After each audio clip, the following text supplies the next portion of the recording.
Okay. Call the meeting to order at 6:01 p.m. So we're gonna do introduction of members and the audience. Kristen, you want to just, for our members, call the roll? I will. Sonia Macy. Miranda Kowchuk, here. Doug Overton, Here. Ken Brenner, Here. Julie Baxter, here. Steve Hingemeyer, Here. Andy Rocky. Mike Hamlin, Here. John Welder. I think I found him. Here.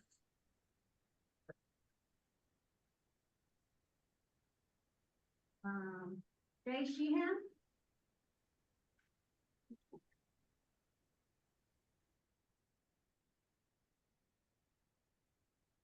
Alden Vandenbrink.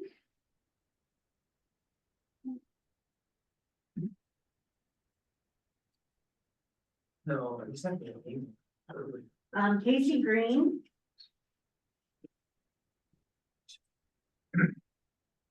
Rebecca Breedmore. Here. Hallie Richfield. Here. Tim Sullivan. Here. Will Myers.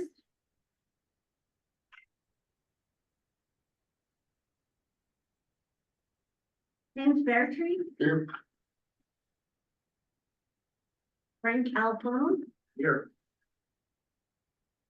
Jackie Brown. Here. Jeff Myers. Here. Doug Monger. Here. Jeff Comstock. Yes, here. Doug Davis. Here. Charles Whiteman. Here. Chris Collins. Here. Jennifer Holloway. Travis Day. Here. Bill Batteracker. Here. Vince Wilczek.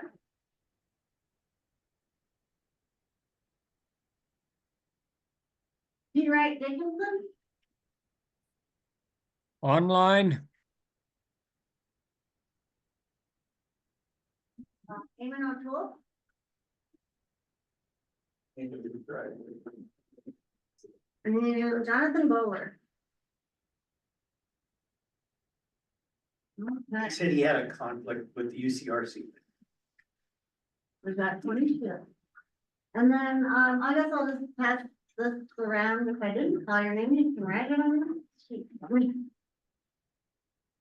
Okay, so any non-member, just please write your name, but let's just go around the room, non-members, just introduce yourself.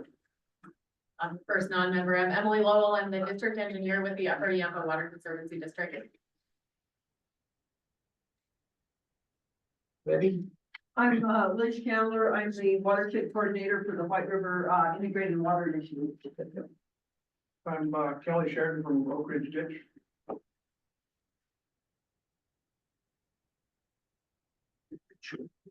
Yeah. So we have Amy Osteich online, Ashley Garrison online, Betty Kraft online.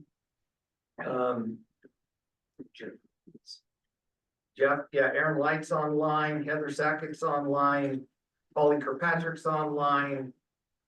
Jeff Rodriguez is online, Kathleen Voigt from Sea Salt is online, Mary O'Sullivan's online. Michelle Mahowski is online. And I think that's it, Kristen. Thank you.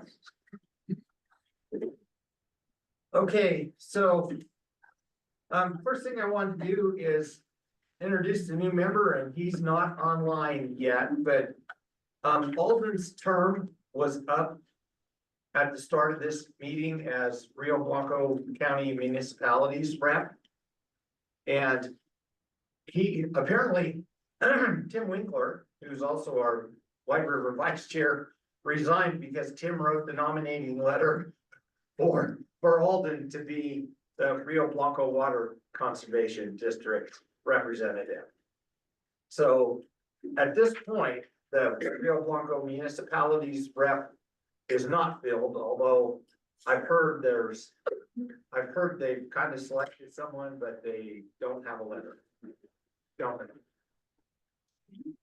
Anybody from Rio Blanco County heard anything? So anyway, so the municipalities rep is vacant, and I know that Meeker and Rangeley have talked about it, so. Don't know where else that stands.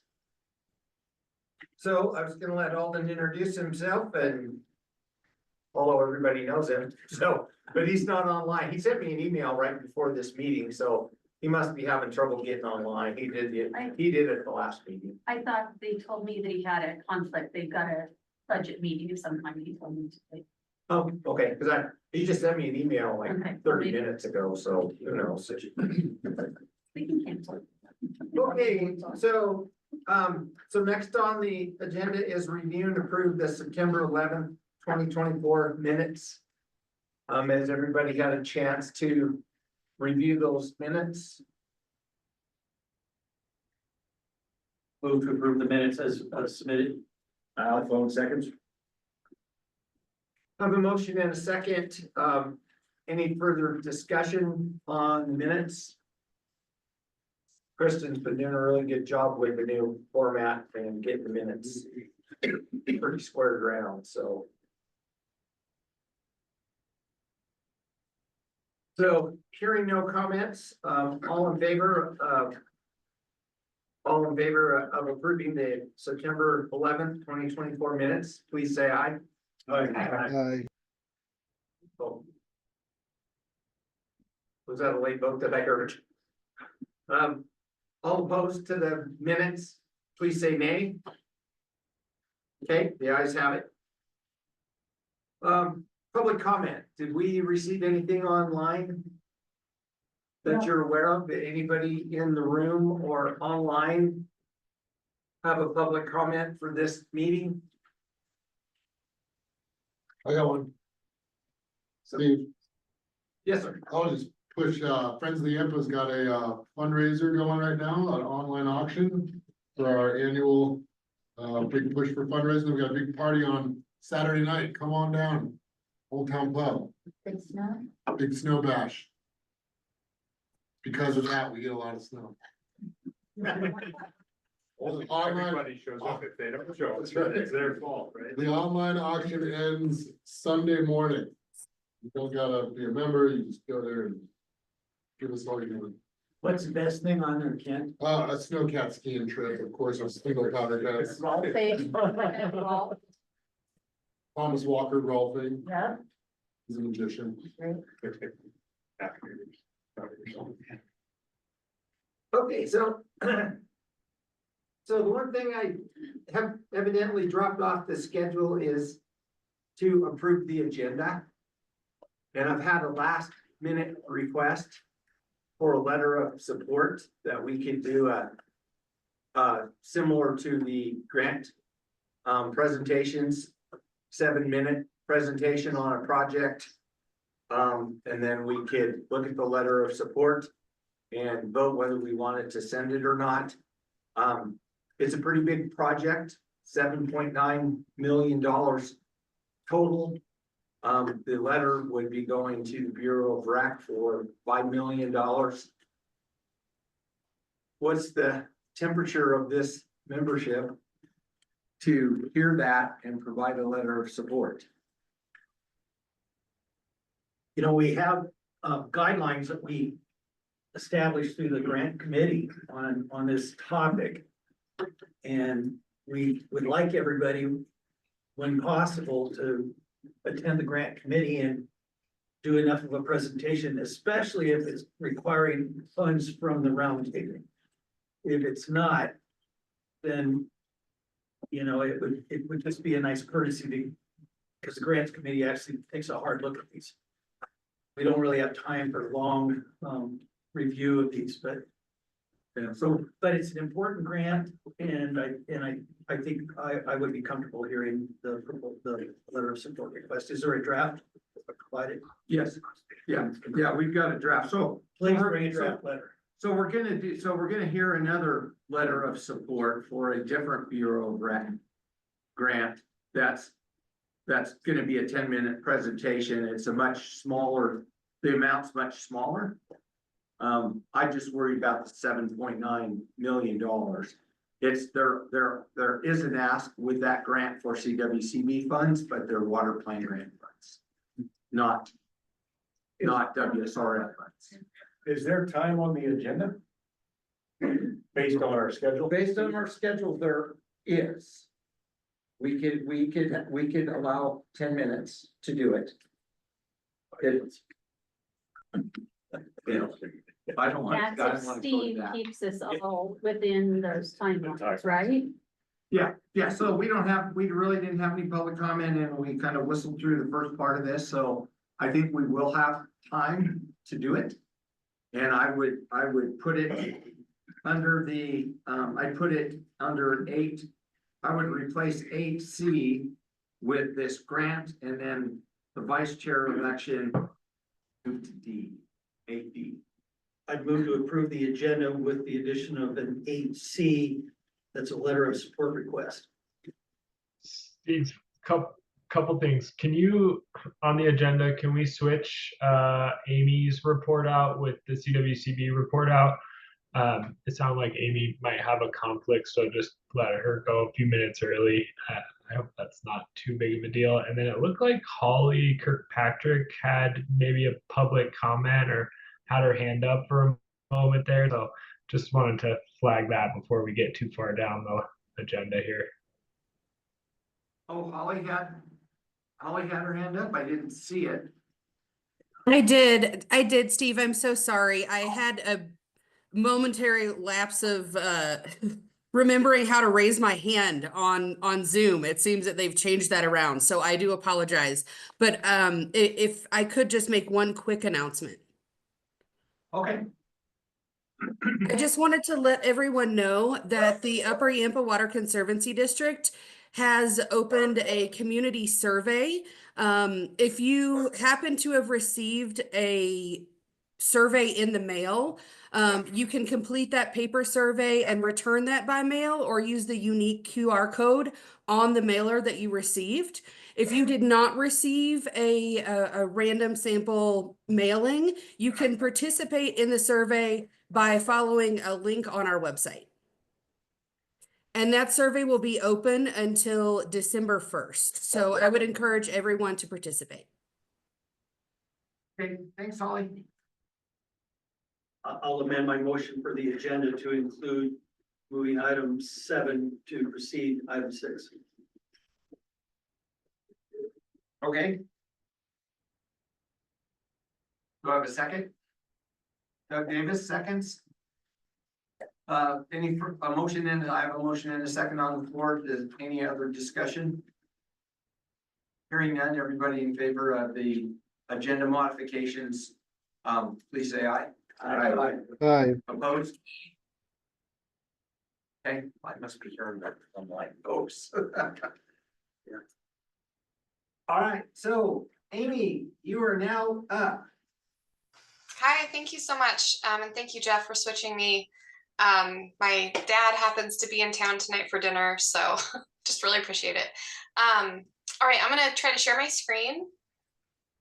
Let's see. Sure. All right, can you see that? Hopefully. Yes. Yes, okay, great. So yeah, thank you so much for having me. I have just a few quick updates for you tonight. It feels frequently like I show up and there's not a lot substantively to report on. And that is because there's a lot of work kind of going on behind the scenes in terms of the post-2026 negotiations. And a lot of that is in reclamation's court right now. So they are working on developing a range of potential alternatives in their NEPA analysis. In the meantime, the basin state negotiations are still ongoing. The principals are continuing to meet.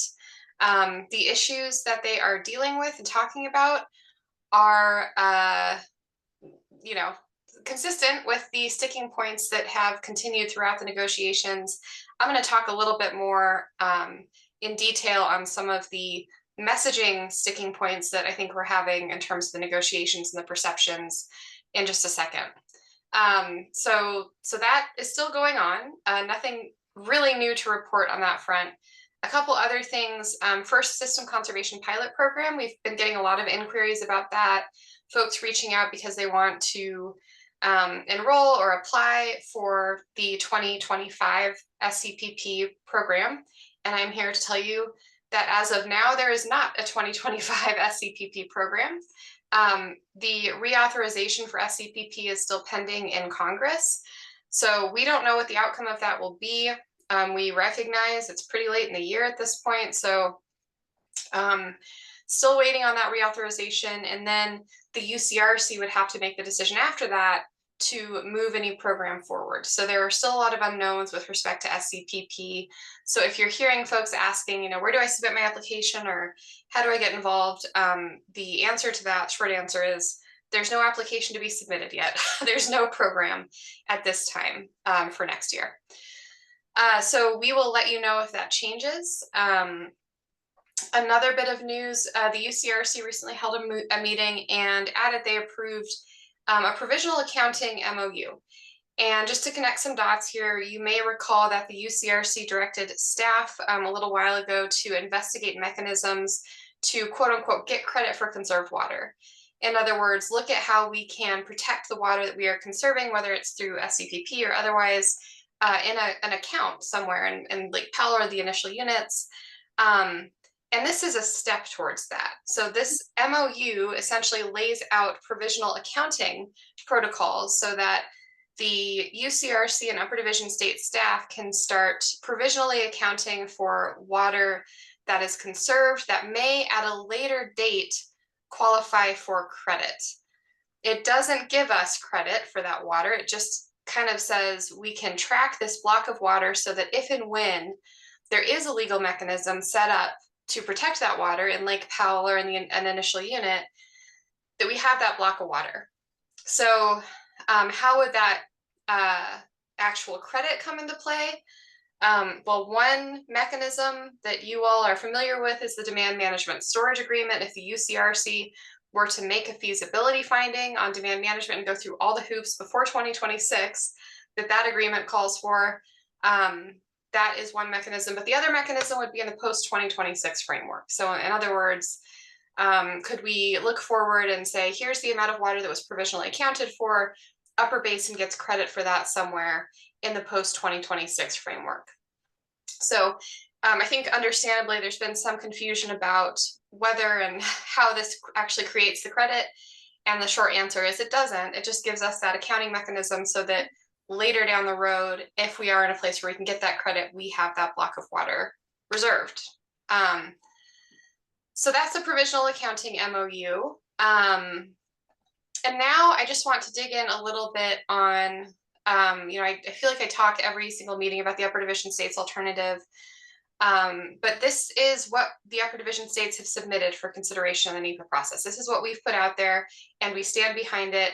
And a lot of the sticking points in the negotiations that I think also make their way into, kind of confusion in the public messaging space relate to what we're actually seeking in our alternative. So I just want to go over some of this stuff first. But first, I should say, I want to say one thing, which is as Reclamation has been considering a range of alternatives and modeling alternatives that have been submitted, the input that we've gotten is that our alternative actually performs really well at protecting Lake Powell and Lake Mead, at protecting critical elevations. So Reclamation has done some initial modeling just showing under different alternatives that have been proposed, how they perform relative to Lake Powell and Lake Mead elevations, which is something we all care about. And our alternative, not surprisingly, does really well. It was designed to rebuild storage at Powell and Mead, so we're not surprised to see that it's performing well in terms of that. But here's the thing that I think gets misunderstood a lot, is that a lot of people look at our alternative and they say, you are trying to put the entire burden on the lower basin. I think we've all heard that. We've heard it in the news, we've heard it everywhere. And so, you know, we've tried to get at this in a number of different ways, because we know that that's not true based on our operational experience in the upper basin, based on our understanding of hydrologic shortage, and just based on, you know, reality that our water users face. So we're trying to approach this in a slightly different way. And that is to look at, you know, when we are in super dry years, what would be happening under the upper division states alternative? So when Lake Powell and Lake Mead are getting really low, when our water users are facing shortages because it's just really dry, what operationally would be happening in the upper basin and the lower basin? Well, what we know is that in a super dry year in 2021, the upper division states only used 3.5 million acre feet, right? And so what we have done is look at demonstrated demands across the upper basin. So in other words, if the water were available, how much would water users in the upper basin be using? What are their demonstrated demands? And what we're showing is that in dry years, the upper basin water users are taking about a 30% cut from demonstrated demands. So then you look at what would be happening in the lower basin. The upper basin alternative, the upper division states alternative, calls for the lower basin states to be taking, under most circumstances, a 1.5 million acre foot reduction that accounts for evaporation and transit losses. That is something they've already essentially agreed to. That's something they've recognized they need to address. On top of that, in the dry years, they would be taking another 2.4 million acre feet in cuts. So what percentage of that, what percentage is that relative to their demonstrated uses? It's also around 30%. In that situation, because their uses are already so much larger than ours, they're still using a lot more than we are. We're using 3.5, they're using closer to 7.6 in that situation. So what we're trying to make the point of is that, you know, again, this goes back to kind of our core messaging that we are already taking those cuts because of hydrologic shortage. Many water users are already being curtailed back to pre-compact rights just under intra-state administration. But the reality is that, you know, we are looking at roughly proportionate reductions as we would be asking the lower basin to take. They're still using a lot more. So it's still a compromise on our part. But this is just, again, kind of a subtle shift in how we're trying to explain and clarify how the upper division states alternative works. So again, this isn't a shift in what is actually in the alternative. It's just a shift in how we are explaining it to address some of the misunderstandings that we've heard. So we're going to be working to get this messaging out and about, help folks understand it a little bit better. You know, I think that Jeff and others in your roundtable have talked about this concept of natural curtailment. It's very real reduction. It's a very real curtailment for the water users who are experiencing it, obviously. And we're just working on making sure that our lower basin counterparts and others across the basin understand that. So that's really all I have for you today. Happy to come back again next time, and maybe I'll have more substantive updates to report on relative to the post-2026 negotiations. But that's what I have today. So I'm happy to take any questions y'all might have.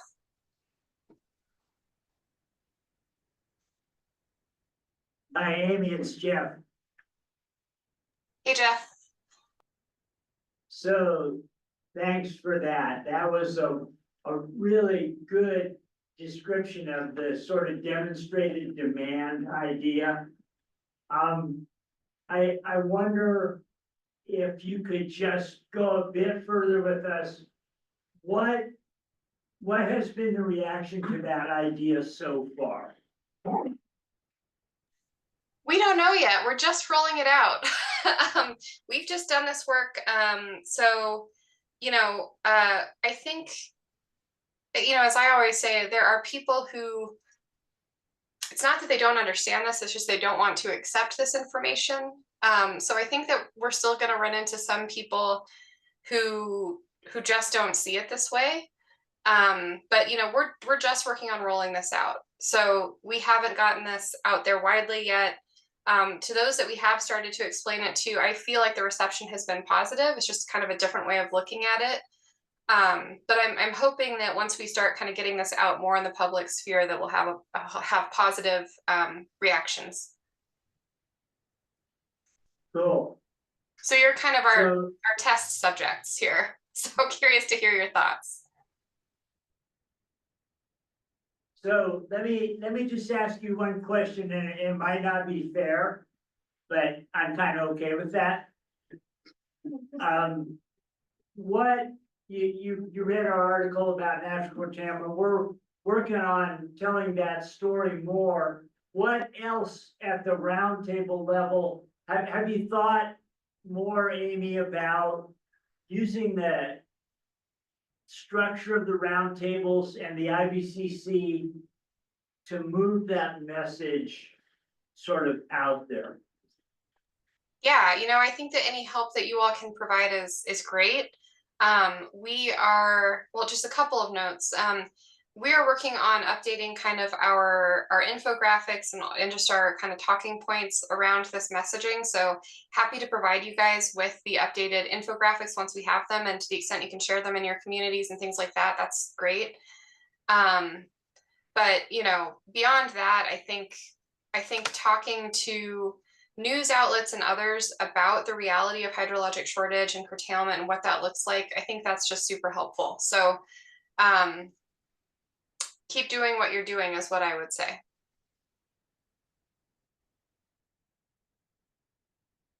Any other questions? Amy, I'd like to, this is Ken Brenner. I'd like to elaborate just a little bit on our Big River Committee meeting today. Jeff spent a lot of time working on the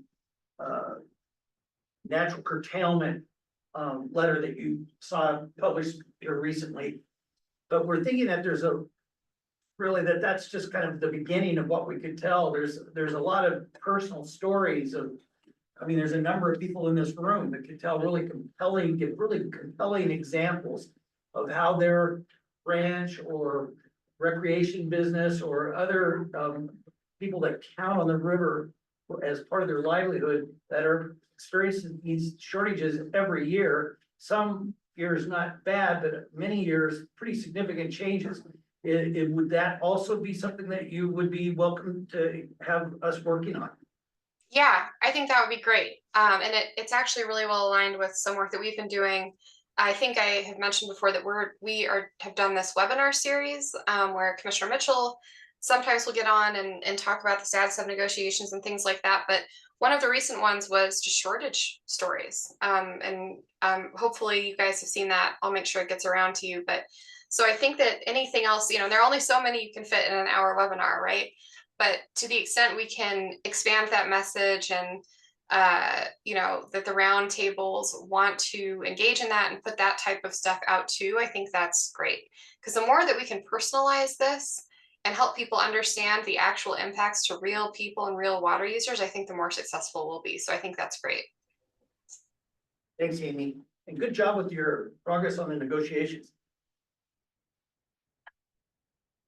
Okay, any other questions for Amy in the room or online? All right, hearing none. Thanks, Amy. Thanks, Amy. Thanks, guys. Always good to see you. See you soon. Okay, Jeff, you're up now. All right. Yeah, just a few updates for you all. And then I'll kick it over to Director Brown. I think I heard that she's in the room. So if you want to go first, Director Brown, you're more than welcome to. I am here, which is an anomaly, but you can go ahead and go first. Sounds good. So first, I just wanted to mention where the CWCB guide is at right now. I am in the final stages of incorporating the feedback that we got during the draft period on that document, and then that copy of it with all the feedback incorporated will go back to the board next week at the November board meeting. And then our plan is to leave draft on it until January, but I'll post this new draft once the board takes a look at it next week, or maybe even a little bit earlier. But yeah, plan is to leave draft on it as we do kind of a final internal review, which will include a review from the governor's office and DNR staff. And then the plan is to get a final copy ready for print in January of 2025. And we'll have some limited ability to print copies, like actual hard copies of the document. So if you all want one, feel free to reach out and let me know. It would be good for me to have a bit of a count so that we're not just printing a bunch of them, but there will be some available in case you prefer to have it in your hand instead of looking at a PDF online. Also wanted to mention some federal funding news. So the Upper Colorado River Commission approved $7 million in BIL and IIJA funding to pay for new diversion measurement structures in divisions 4, 5, 6, and 7. And then I also wanted to mention the Bucket 2E grant funding opportunity. The deadline for that is November 22nd. So that got extended. So just wanted to mention that. And then I also wanted to mention that the state will do a red flag review of those applications after the deadline. So if you have questions about that or want to confer with state staff before submitting application or just understand more about the process, you can reach out to Amy Ostick with questions on that. And then, yeah, just a couple other real quick, two things. The Proposition JJ passed last week election. And so that removes the cap on sports betting funding for the state. And so we are anticipating the Department of Revenue to transfer an additional $1.4 million once the election is certified. And that amount will be added to the projects bill appropriation for use in the next fiscal year. So starting July 1 of 2025. So good news there, more money for the Water Plan Implementation Fund or the Water Plan Grant Program. And then I also wanted to mention the governor released his budget proposal for this cycle a couple weeks ago now, 1st of November. And due to higher than average revenue in the state's cash funds that have put pressure on the general fund due to Tabor limits, there are some actions proposed in this budget package that could impact CWCB's cash funds in an overall effort to manage the challenging budget year and increase the funding available in the general fund. So I wanted to mention this. This is the first step in the budget process for the year. So there's a long way to go.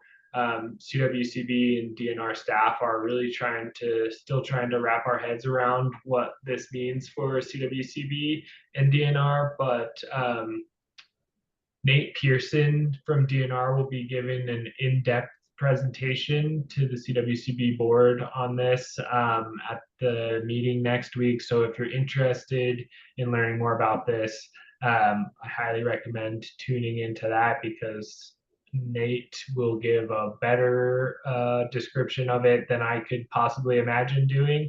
I'm sure I will have to watch his presentation a number of times But if you can't make it to the board meeting, they are recorded and on the YouTube page. So more details to come on that as we kind of understand the impacts a little bit more, but just wanted to give you all a heads up about that. I think that's all I've got. I'll kick it over to Director Brown and then take some questions afterwards.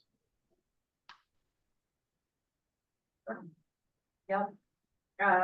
Thanks for that. Good news from the budget. That's a bummer, isn't it? But I think we didn't come as a huge surprise. Our meeting is next week on Wednesday and Thursday down in Denver.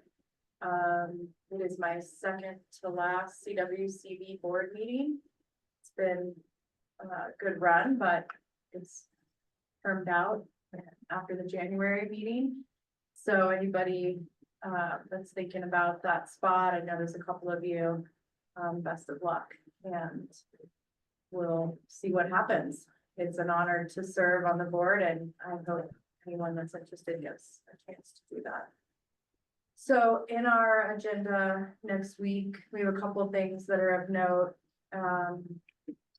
First was that the water year 24 has come to a close, and that it was the 6th warmest in the 129-year record.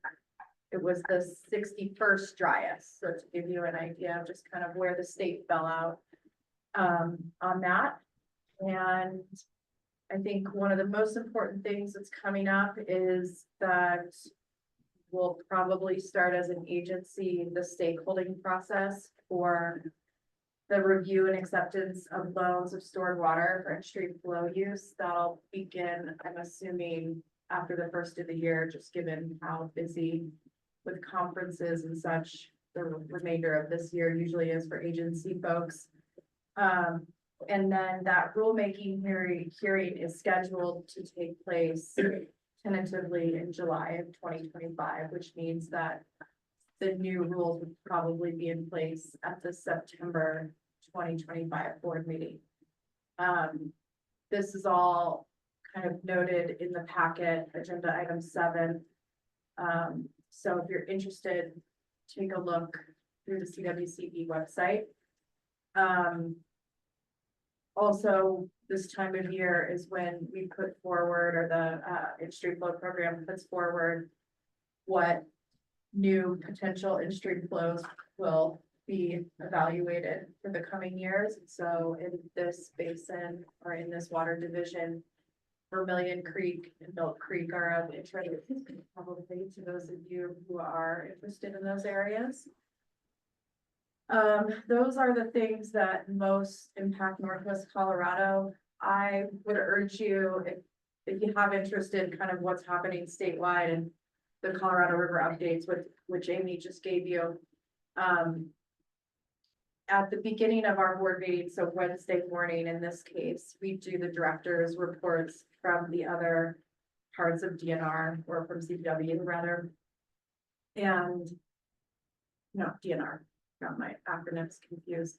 So Dan Gibbs gives his update. Lauren Riss gives kind of an overarching agency review, what's happening, you know, with wildfire ready watersheds. I know Ken mentioned those earlier. There's 20 of them in the state now, but they're pretty good informative reviews. CPW gives an update. So it's about an hour and a half of updates, but it's the first thing we do on Wednesday morning, and you can tune in with the YouTube. You don't have to be there in person. So I think that's probably going to be most interesting information at this board meeting. A lot of the other stuff that we are addressing besides agenda item 7 with that rulemaking is kind of grants, loans, the common things that we do during our meetings. So yeah, if anyone needs those links or needs reminders of that, let me know, and I can send it out to the listserv, and I'm happy to answer any questions that we have. Can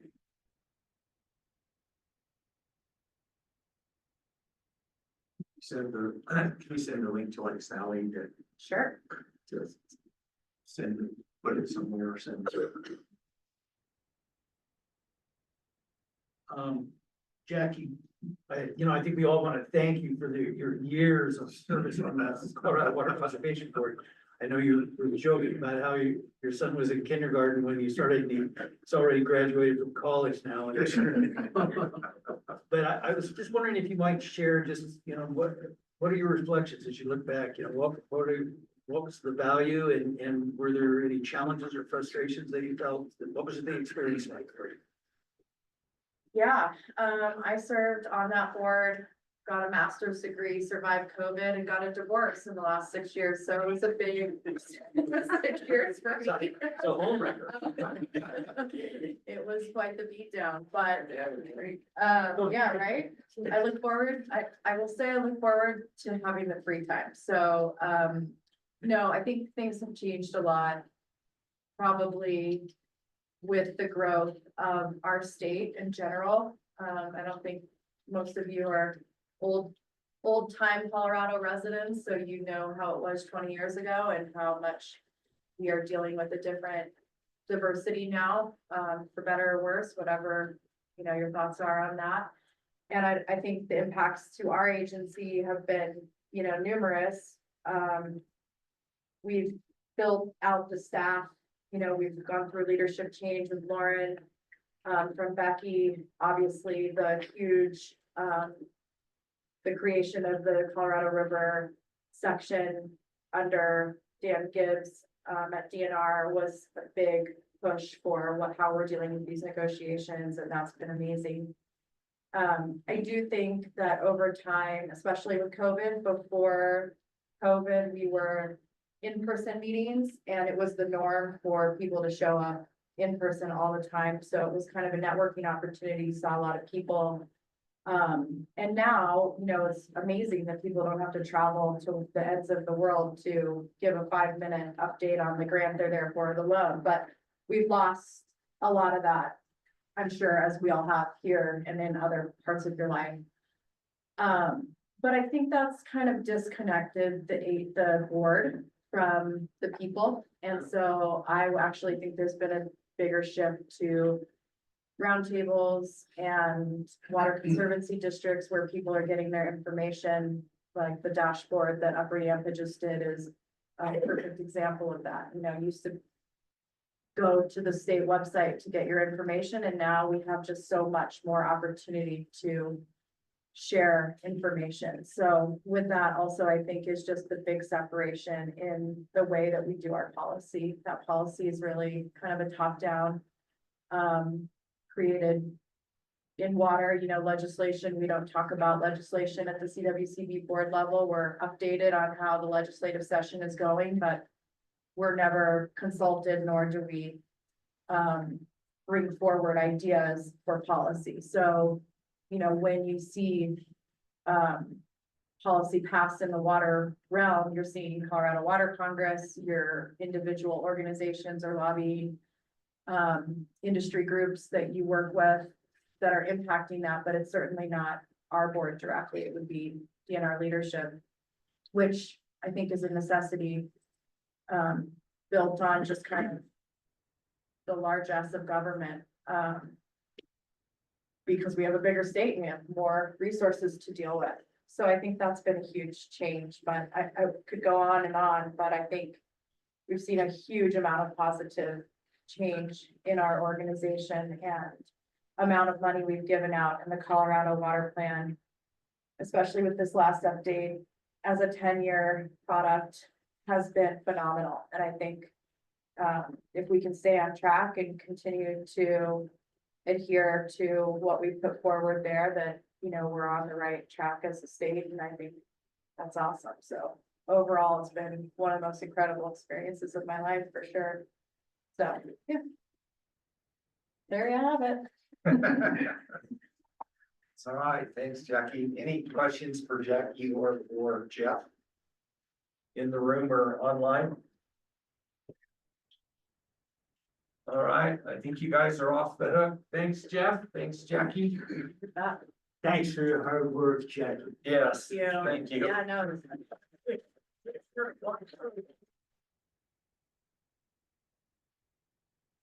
All right. Item 8, action items. First up, grant committee. Frank?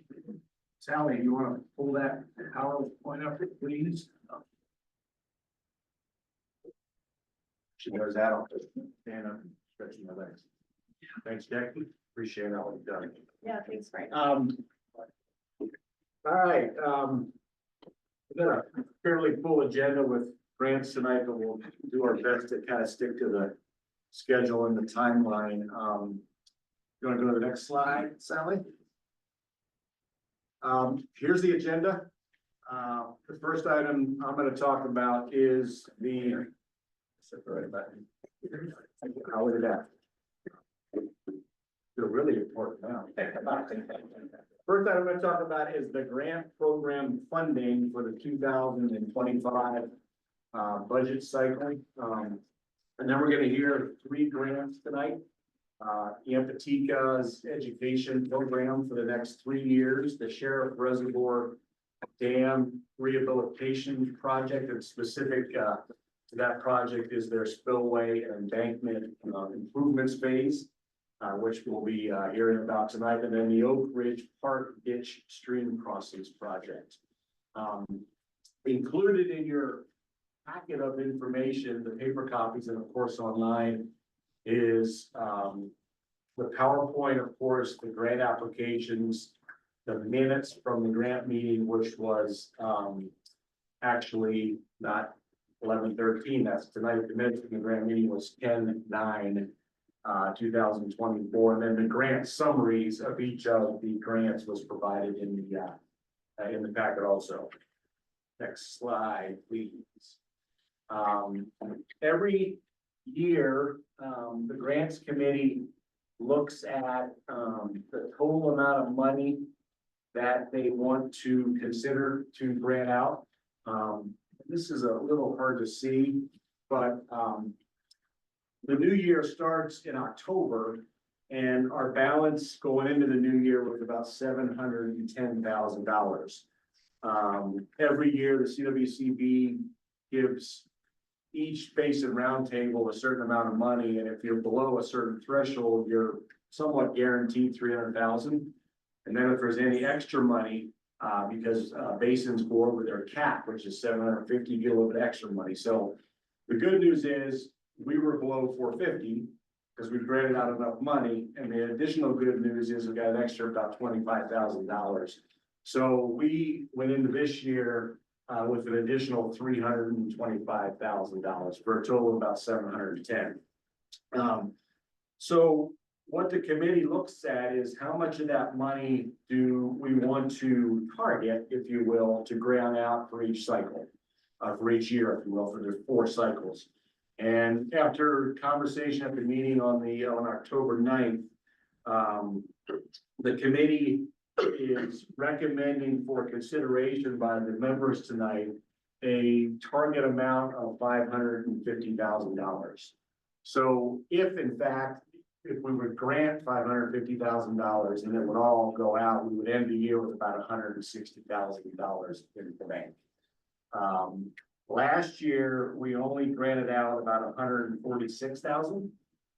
So 550 is quite a bit more, but we think it's an adequate number to use as a target. Now, keep in mind, and we've talked at the committee level at length about this, if there are more grants than targeted, we still have the opportunity to grant the remainder out. So we're not tied to that 550, but that's a level that the committee felt was appropriate for this 2025 cycle.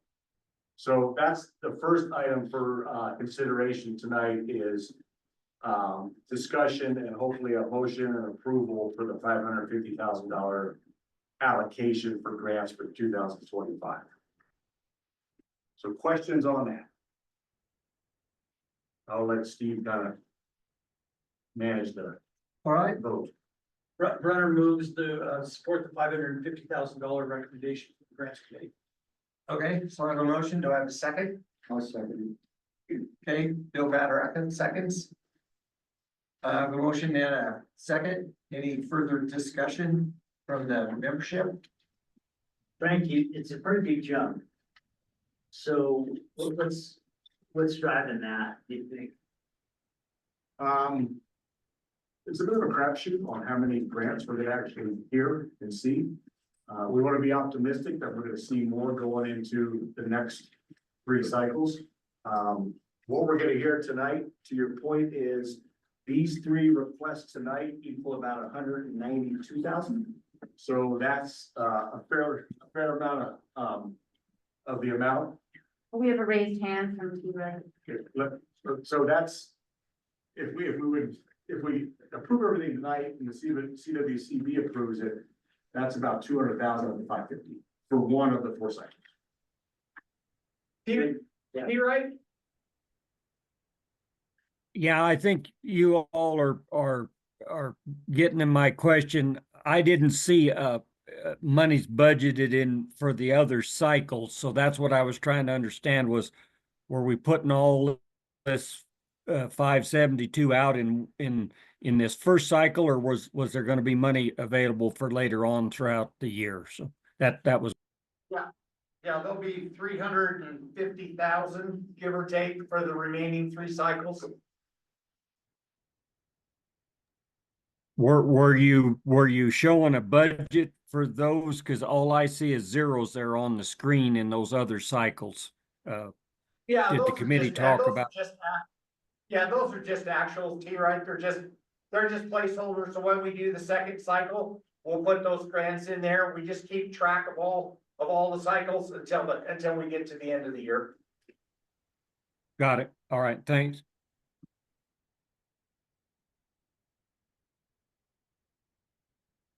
Okay, we have a motion and a second. Hearing no further discussion, all those in favor of approving the $550,000 as the target for the grant funding for 2025, please say aye.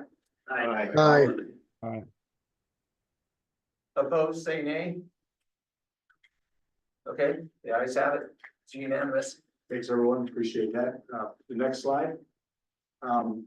Before we move into the first presentation, which will be from Kristen Jesperson from Yapatika, I wanted to just provide a quick update about the scoring of these grants. We as a committee have been utilizing over the past couple of cycles 2 different scoring matrices.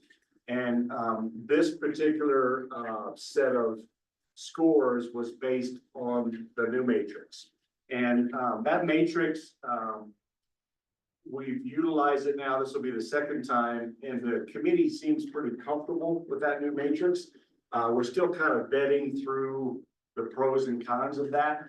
But I think at some point, and hopefully the next meeting, we'll be ready to come to the membership, share that matrix, and hopefully get some comments and input so we could have you all see that, how we score these grants and how they are kind of stacked up against one another when we hear the presentation. But I wanted to let you know, we are now utilizing what we're calling the new matrix, and we'll use that moving forward. Hopefully we'll get that in front of you all next meeting. Any questions on that? So I'm not seeing a score, or I'm missing the score on the FT. What was the score on that? If you go in there, you'll see the grant summaries. The score, they're summarized in the, I don't know if it's in that packet or not. The grant summaries, it's online. Was it in the folders for the grants? Yeah. They're. Yeah, there's, I don't know if they should be in there, Mike. It's further back, just. Yeah, it's probably towards the end. Yeah, we scored them, I put them on all one sheet of paper, if you will, that goes through all 3 of them. Found it. Good. Thank you. So that's the update on the scoring matrix. If there's no other questions, I'd like to turn it over to Kristen. And Kristen, I believe you're online, correct? Yes. Yes, I'm here. Great, good to see you. We'll go ahead and advance the slides as you direct, Sally. So I'll let Sally pull up your first. Chairman, as chair, I'm gonna step down and recuse myself from this, as this is a key part of what the committee advocates for. Just remind you all that the enabling legislation of 1177, that was one of the only two things that they specifically mentioned as being things that we're supposed to do, so. I'll talk to you later. Should open in the same presentation, so. Yeah, that PowerPoint. so- Okay. Yeah, it's the same, Got it. yeah, it's all in the same one, they're just strung one So the after next the other. one?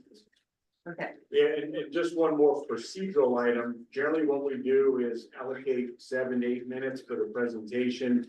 About the same time for questions and answers, and then of course consideration for the motion. So with that said, Kristen, we'll let you take it over. Okay, I might need your help keeping me honest with that time limit. But so for those who don't know me, my name is Kristen Jesperson. I'm the Executive Director of Yampa. We are based here in Steamboat Springs, but we deliver environmental education programming throughout Jackson, Routt, Moffett, and Rio Blanco counties. And we have been funded through the Colorado Water Conservation Board WSRF grant for the past 4.5 years. We're halfway through our 5th year of our grant, delivering similar programming to what I will be presenting to you today. And our goal through this programming is to really meet the needs of the communities within the Yampa White Green watershed and to fulfill the obligations of the Basin Roundtable and the Public Education Participation and Outreach Committee by providing public education to the public and the communities within the watershed about water and the impact of it in individuals' lives in those communities and those economies, and help them exercise critical thinking. And a great deal of what we do is youth education, but this grant also includes community education. And so the grant that we're wrapping up is a 2-year grant, and the grant that we are proposing today is also a 2-year grant to start June 2025 and extend through May 2027. Next slide, please. So to my first point, the PEPO committee has a series of goals that it's working towards, and Yampa is an important partner in helping to implement those goals by delivering the programming that we are to schools in the region, in the Routt, Moffett, and Rio Blanco County region. And the programming that we deliver is free to those schools, in part because of the funding that we've received through Colorado Water Conservation Board.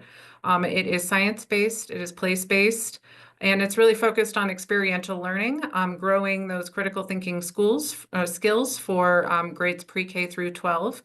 We're also building partnerships with various natural resource and water resource management entities by inviting them to help us host field trips and speak during those field trips and in classrooms. And we work to design curriculum that allows students to explore these topics and whenever possible, engage in stewardship projects.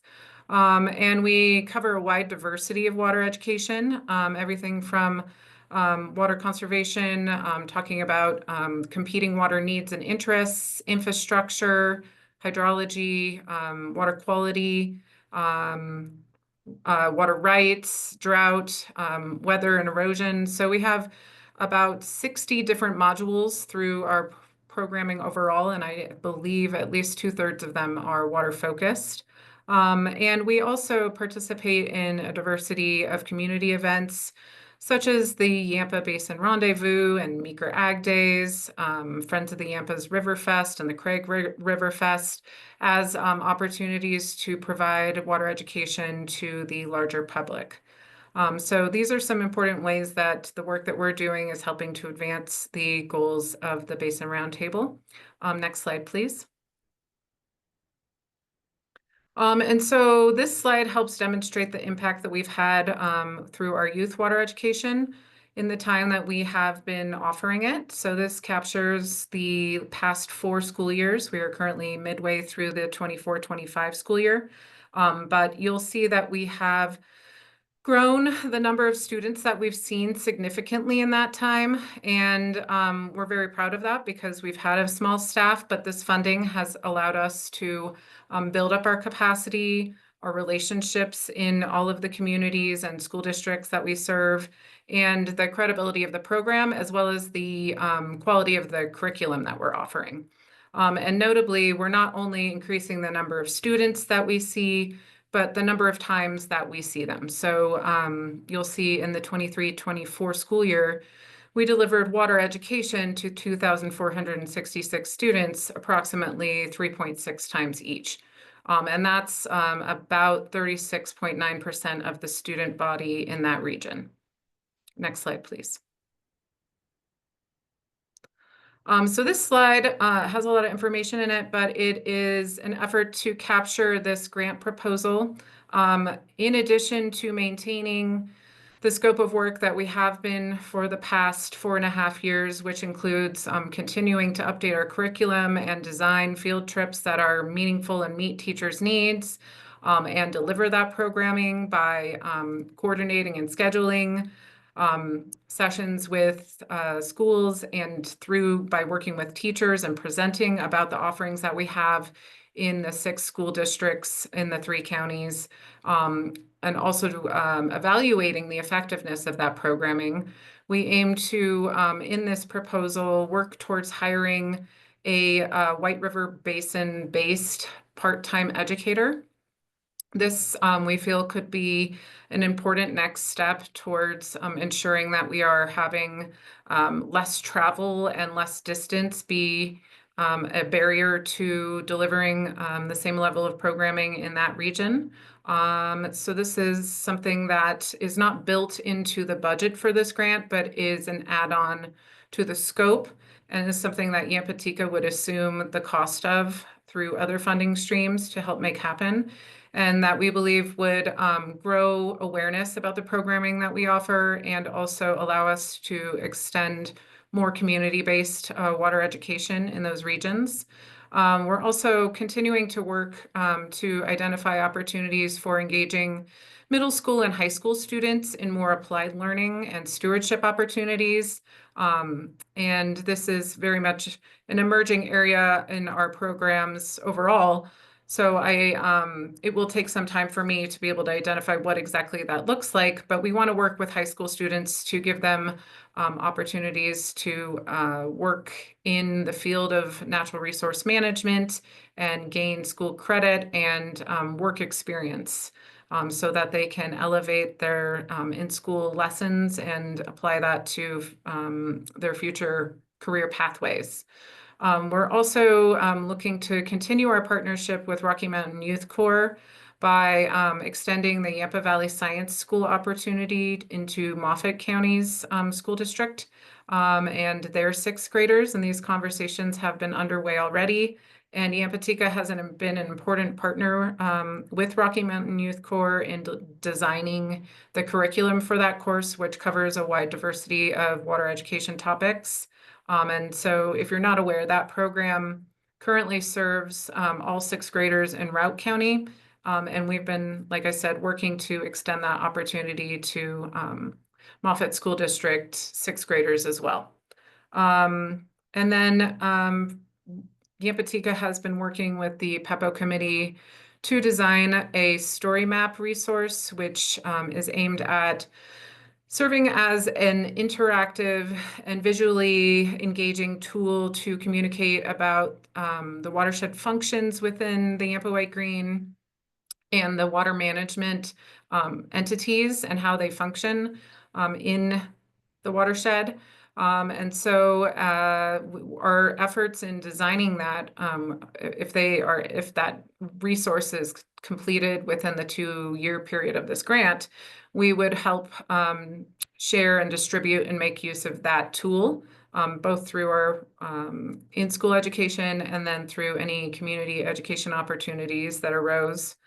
We could, for example, do some presentations and bring it to some of these community events. And we will continue to identify and engage in community events and any relevant campaigns that relate to water needs. The budget associated with this scope of work involves a total of $215,890 for personnel, $11,200 for travel, $12,000 for contracted services, so that's our third-party evaluator, $4,000 for supplies and printing, and then $24,309 for indirect costs.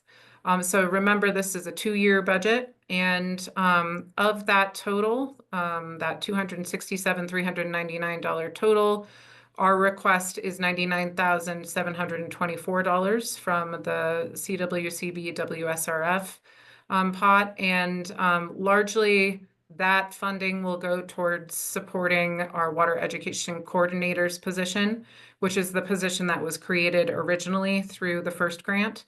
And we have currently identified $54,440 in cash match, and intend to bring $113,175 in in-kind match. So that will be largely all of the other staff time and resources that are required to make this programming possible. I will say Yampa is very committed to our school programs in general and to our water education specifically, and to building up our programming throughout the entire region that we serve. And we have some preliminary numbers from this semester so far, and we are tracking with our the number of students that we saw last year at this time. And in fact, we're delivering approximately the same amount of programming to Rangeley and Meeker schools as we are to Steamboat School District schools, and exceeding that amount in Sirocco and Hayden relative to the student bodies within those school districts. So we are seeing some pretty strong growth in all of the regions that we're serving. And with continued funding and our commitment to this programming, especially with regard to some of the part-time staff, I anticipate being able to grow that number over the next 2 years. Next slide, please. And I just wanted to highlight that Yampa, we depend on our partnerships. We feel that we are a strong partner of the Basin Roundtable, and we also are working through our community and youth education to foster and develop the goals and water education needs of various partners throughout the region that we work. So I just wanted to highlight that. And I think I have exceeded my time, so I will stop there. Thanks, Kristen. Thank you. Now we'll open it up to questions from the membership.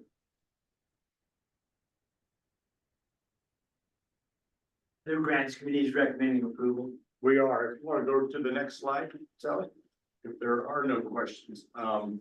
Just one point of clarification, the $99,724,000 is actually would be Yampa White Green Basin funds, so there wouldn't be a state ask with this.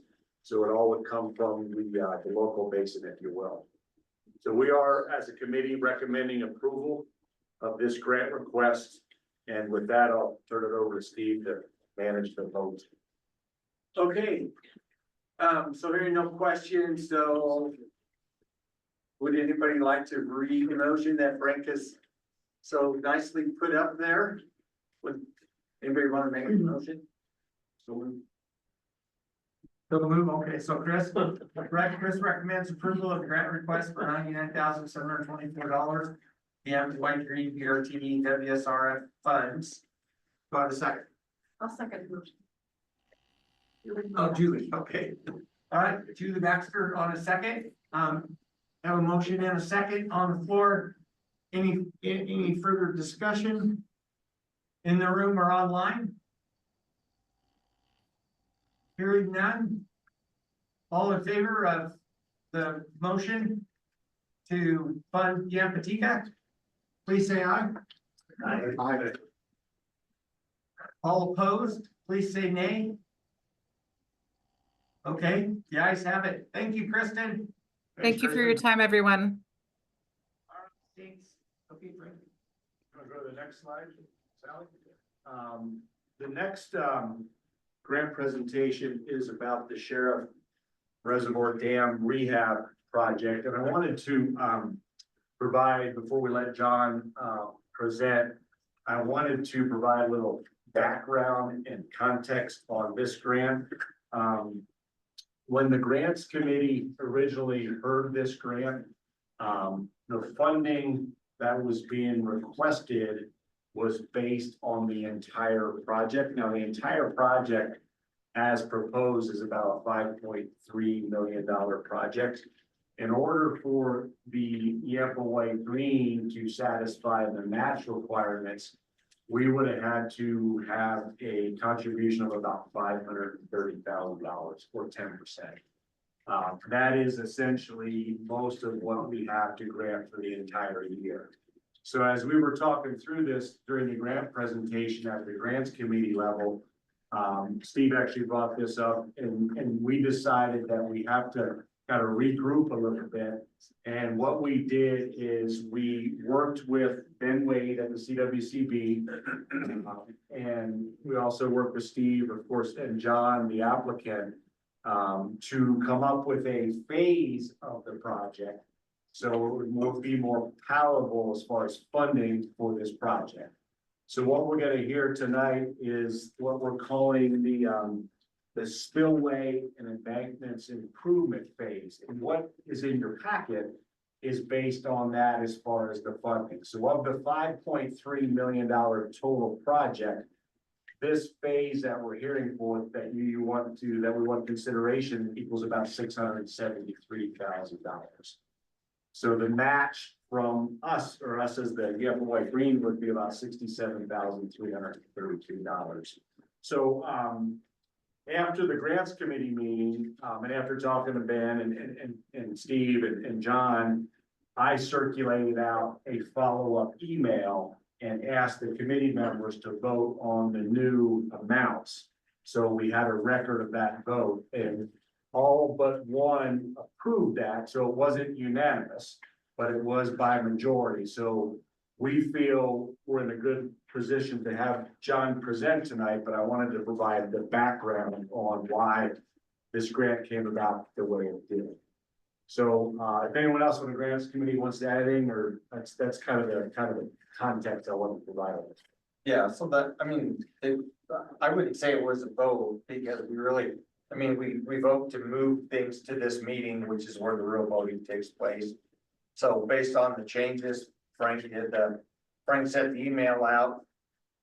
All but one were in favor of sending it on. So we approved the 50,000 of YWGRoundtable11 and $450,000 of state funds, which after the meeting, we figured out that we was wrong.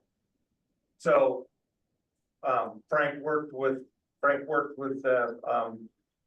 the Wheeler folks, and we raised the YWGRoundtable11 money up, shrunk the dollars for the state match down, so it's still $500,000.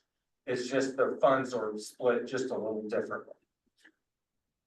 And just another point of clarification, or not, just kind of for education. You know, the committee thought, and it still believes that this is a critical, important project, so we want to certainly advance it forward. And 2 years ago, in 2023, this base of Roundtable granted about $23,000 for a portion of this project, and back in 2021, we granted $74,000. So just to give you a little perspective of how this project has progressed since back in 2020, if you will. So before we move to John, I just want to make sure anyone have any questions or any follow up on that. All right, John, are you there? Yeah, I'm here. Can you guys hear me? If you want to go to the next slide.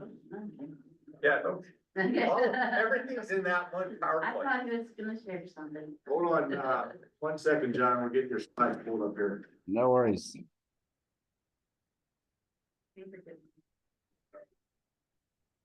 No, wait.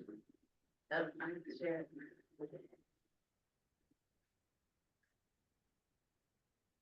And while we're doing that, John is with WW Wheeler, who is the engineer record on this project. Yeah, our client and I'm talking on behalf of is for the town of Oak Creek. They're the ones that are seeking this grant funding tonight. But Mary Alice Page is very busy, so we're kind of trying to help her and cover and do all the funding process for them since Dave Torgler is no longer part of town of Oak Creek. So anyway, thank you all very much for having us on and considering this grant application. I know many of you have been around. This Sheriff Reservoir Dam up there has been in the work since 2016, as Steve said, and even 18 and 20 with a lot of projects going on. And it seems like from the start where we got selected to do inundation mapping, to the sinkhole, to the feasibility study in 2020, to where we were at 14.2 million, to then we did a CDSE and the new reps hydrology study in 21, and then the gate replacement last year in 23, to the final design, to where now we're seeking the final construction. And that's what the funding is for this final construction phase of this project. So we're finally get this complete and done and off the maps, and we have a nice working raw water reservoir supply for the town of Oak Creek for the future. So that's kind of a little quick background. I know we only have limited time. I could go a long time. I know in the last meeting, it's a long PowerPoint slide to go through the entire history. So hopefully that covers a little bit of it. Next slide, please. So again, the Sheriff Reservoir is a high hazard dam, earth dam built in 1954, 70 years old. It was enlarged in 1965, 47 feet tall. It has a storage capacity of 970 acre feet. It sits right here in the Route National Forest. So the Forest Service uses all the time for hunting, camping, fishing. It's a nice lake for them. That raw water drops down into Oak Creek and is used for their raw water supplies, and then down into the Yampa River. It's kind of as we mentioned back we started this project way back in 2016 with the inundation mapping. We found sinkholes, which led to a zero storage restriction. The 2020 the CWCB feasibility report with the initial alternatives came back with a feasibility cost of 14.2. In 2022, we did the outlet gate replacement. We were unsuccessful with that bid twice. We partnered with the CMGC, Zach Dirt, to kind of help get that project completed and to provide us with the cost estimate for this project. As like Steve said, the total project is 5.3. That's not just an engineer's estimate. That's an actual construction cost estimate. Good for $25 to get that completed. And now we're using that to go find our funding partners to get this project completed. So you can go to our next slide there. So just to give you kind of a background, the key rehabilitation design features of this dam are this spillway replacement. When we did the CDSE, when we looked at the Carl Dam Safety Evaluation, the spillway is undersized. It needs to be expanded. If we were to do the full PMF based on the REPS model for this dam, it would have to be 110 feet wide. Based on our CDSE modeling and all the risk analysis and ALARP, we were able to reduce this to 55 foot wide new spillway, which now can accommodate a 10,000 year or greater storm, which is significant. And working with the state, that we found this is all very reasonable. So with that, we reduced the cost significantly. We're going to do some crest repairs, and we're going to do the terminal structure down where the outlet goes through is going to be replaced as well. And all that final cost is 5.3 million. Now for our grant, next slide, please. Part of that grant is the spillway replacement. That's where this kind of the grant will come in, is the spillway replacement. We'll remove this existing YWGRoundtable spillway, as you see there. We'll get a new bridge on there. We'll build this new 55 foot wide YWGRoundtable, very similar to what's there now, but just a brand new, wider, that can accommodate that storm with new riprap, bedding, foundation material. And then the next slide will break down our cost for this replacement in the phases. Steve and Frank have indicated we're looking at just the spillway and embankment improvements phase, which is a lot of your earthwork, the clearing and grubbing, the spillway demolition, removal of that spillway, the new spillway excavation, that foundation preparation, placing that embankment fill, importing and placing new embankment fill, furnishing and placing riprap and riprap bedding for that project, with a total cost of $673,330 for this phase of this project. As Frank and Steve had mentioned, that cost is that 504 998. We have a matching partner with the Colorado River District in the amount of 168,333. So that's kind of the gist of this project. I'll be glad to answer any questions. I know there's a lot to this project, but Thanks, John. Open up for questions. Any questions in the room or online? Steve, this is T. Wright. I'd move to approve. Go to the next slide. Oh, okay. I think Tim had his hand up. Well, I was just gonna ask, is there discussion of what the plan is for the rest of the construction cost and how this relates to it? How this fits in with how you would then do the rest? John, do you wanna, maybe share a little bit about the other funding partners and where the majority of the money might be coming from? yep. Okay. So, the big chunk is we have applied for that, high hazard potential dam with the FEMA. We were able, previous years, we were not able to do it, but then now they changed something. We were able to now apply for that loan. That's about $3.3 million. So that's the biggest chunk that is currently progressing very well, with Mark Thompson. And we're hoping that'll get approved here. That's the big chunk. I mean, if that we don't get that, this project's gonna be really hard to complete. But we're moving along there. Like I said, we got approval for, $230,000 from the Colorado River District, our partner there. We're also with Andy Rossi and their group, Upper Yampa. They're looking at contributing some money that we're progressing with that application process with them. Additional funding is DOLA. The town of Oak Creek is bringing $250,000 cash for this project. So we have a pretty good amount of partners in place. We're just trying to see it all to the end. And I'd like to second T. Wright's motion to recommend approval of a grant request for $67,333 of Yampa White Green Basin Roundtable WSRF funds and $437,665 of Colorado Water Conservation Board WSRF statewide funds.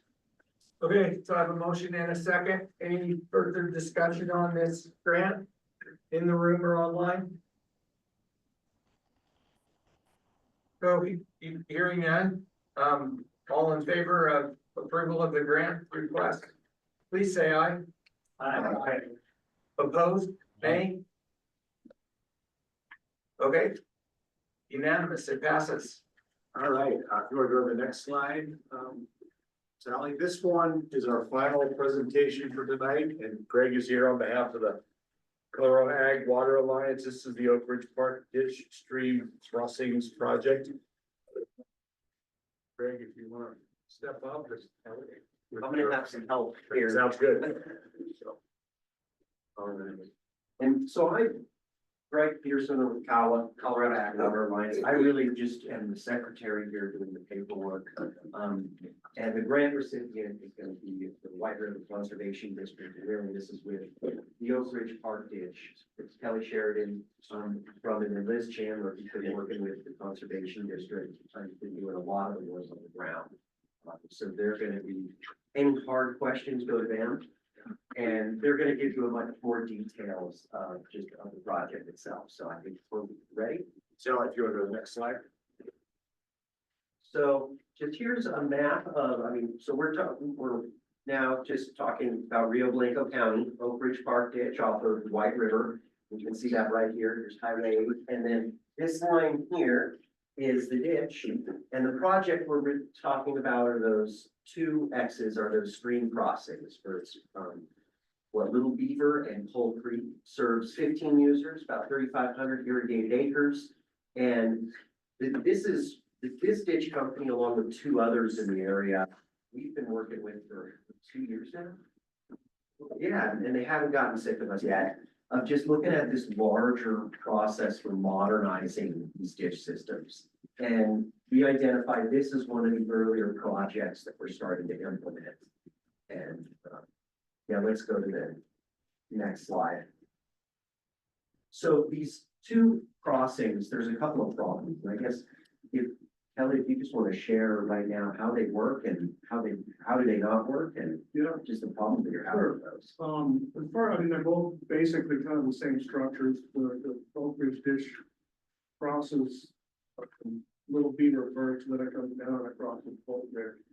And the way it is now, it's just that we put boards in Cold Creek.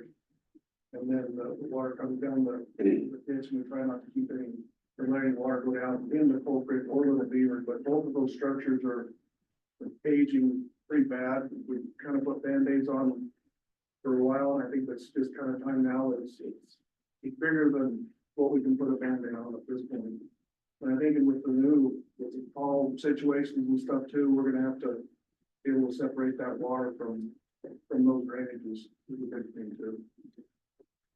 And so when we went through with Applegate Engineering on looking at alternatives through all of this ditch and two others, and looking at the options for this of, well, do we put flumes on either side and manage that?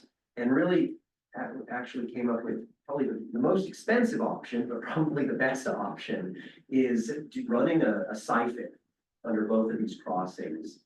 In terms of, it's just gonna be a lot less maintenance and running out there and dealing with calls on the main stem of the river and having to adjust those crossings, because it really calls out Cold Creek and Big Beaver. And then just that this will hopefully operate a lot better than what it could put in. So both the proposal isn't just to put in the same structure, it's to rip those out and put in siphons under each of them. And then they're both gonna be pretty similar. The difference is on Cold Creek, there's gonna also add in a fish barrier. Parks and Wildlife, we've all met it a couple of weeks ago. There is further upstream, there is a native cutthroat trout population and hasn't been mixing with any non-native species, and they're a fan of that. And there's non-native species further downstream. And so they can figure that it would help to have another barrier. I don't know if Liz or if you want to comment just on your conversation with Bob, or this was U.S. Fish and Wildlife. Yeah, Fish and Wildlife, is that it would be a good place. Right now, the populations are not commingling. And so the feeling is that, and the structure that's currently in place does serve somewhat as a barrier. It has a pretty good concrete vertical wall there, as you can see, and then it drops downstream on the other side is further down. So we want to make sure that we maintain that feature of the structure. And the current structure, when Cold Creek comes down, it goes over the top, and the concrete itself is scoured and cracked, and it is destined to fail in a high water year. And so we would like to get it fixed before that happens, and at the same time be able to comply with the state rules, so that the two waters are separated. The Cold Creek and Oak Ridge Park ditch do not commingle. Next slide. And so just this is the total amount of total project, $225,500 from the basin, asking for $25,000, statewide account request $135,500, and ditch company's putting it at least probably $20,000, and then the other difference, we've got an application in the River District. We've been talking back and forth. Hopefully they're gonna review it in January, but that looks pretty likely to get that funding secured. And then the U.S. Fish and Wildlife think they can contribute about $5,000 to the structure. Good. Is there any questions? Any questions online?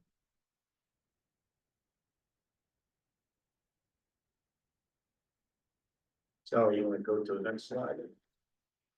So as Greg pointed out, they are asking for $25,000 in basin funds and $134,500 in state funds. So Steve, I'll let you take over.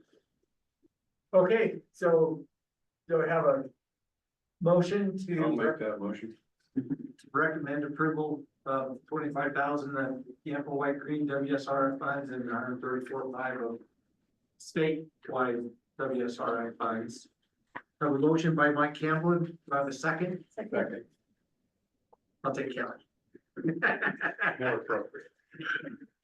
Okay, Motion, or second by Kelly, so I have a motion on the table. Any further discussion in the room or online? I do just want to clarify, I no longer work for the White River Conservation District. We've heard that. Okay, just wanted to make sure that's out there since I didn't do that. Okay, hearing no discussion, all in favor of recommending approval of this grant, please say aye. Aye. Opposed, nay? All right, unanimous, the ayes have it. Thank you very much. Thank you. Sally, just one last slide, and I'll wrap up and then move on. I wanted to just acknowledge, thank the committee. We have a really good and active committee. We actually had 10 committee members attend the last meeting, which was great. Made it go a little bit longer, but that's okay. Our next cycle, the applications are due November 20th, and that would be for the second cycle.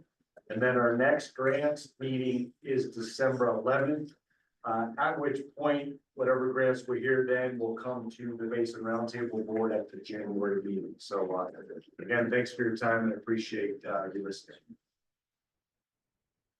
You can pull up Emily's, it's over under that letter I support. Emily, you're up. All right. So I am Emily Lowell. I'm the district engineer with the Upper Yampa Water Conservancy District.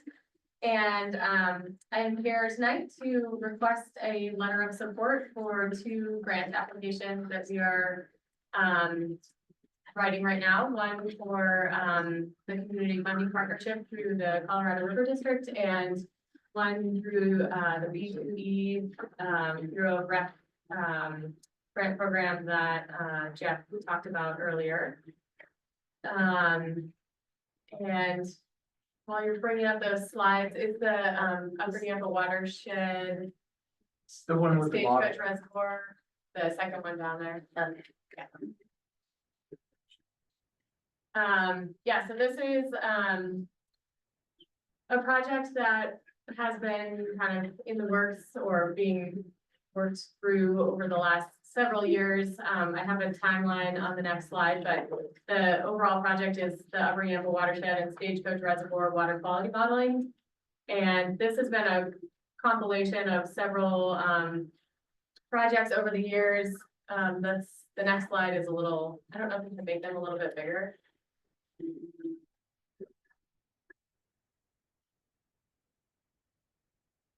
Not really.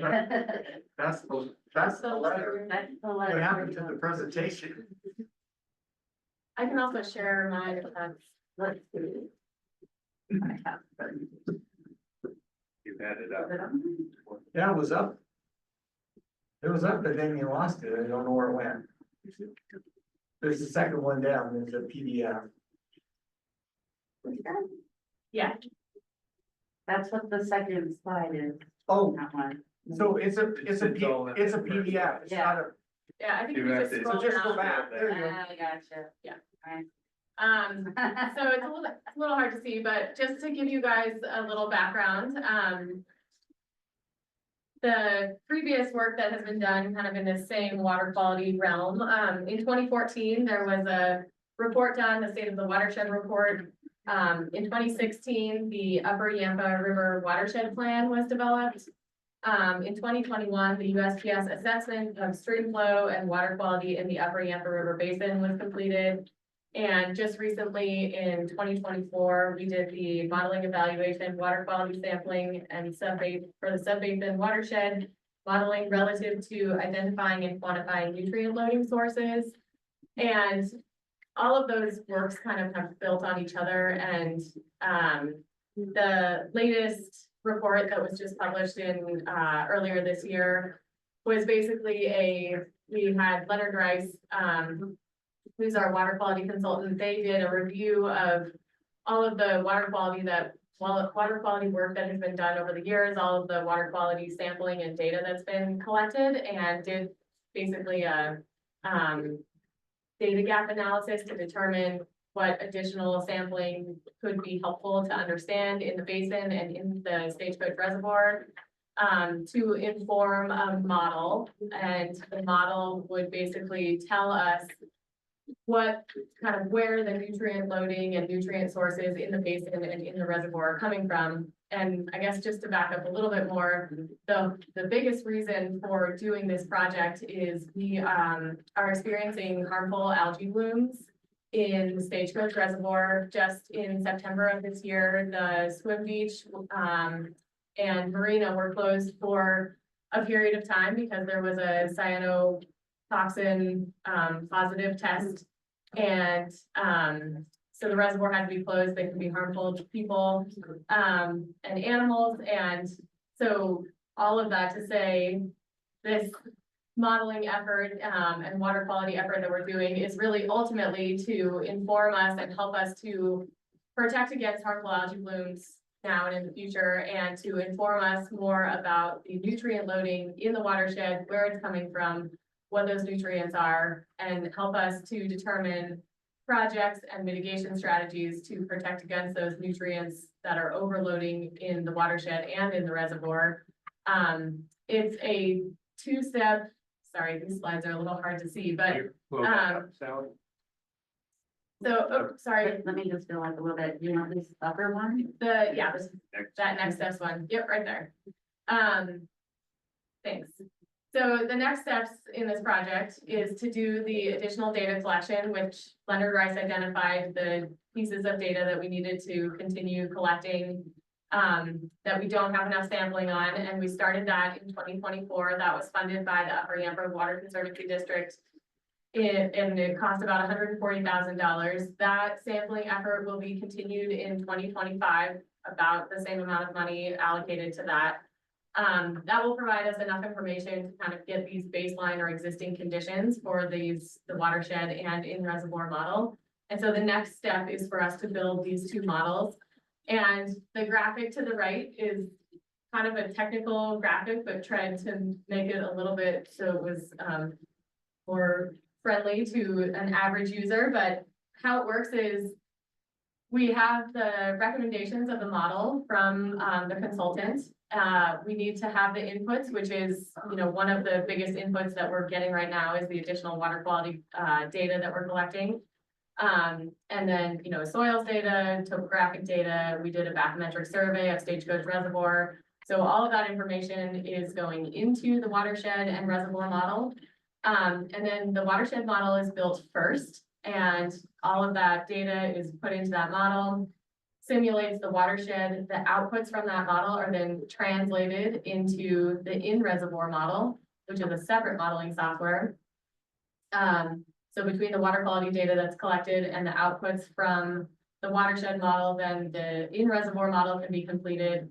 And the goal of these two models is to get what I'm calling like baseline or existing conditions understanding of the watershed and the in-reservoir water quality, and inform us of where our nutrient loading is coming from, if there are areas of concern for us, and then hopefully to inform projects and mitigation strategies both in the watershed and in the reservoir to ultimately eliminate these harmful algae blooms.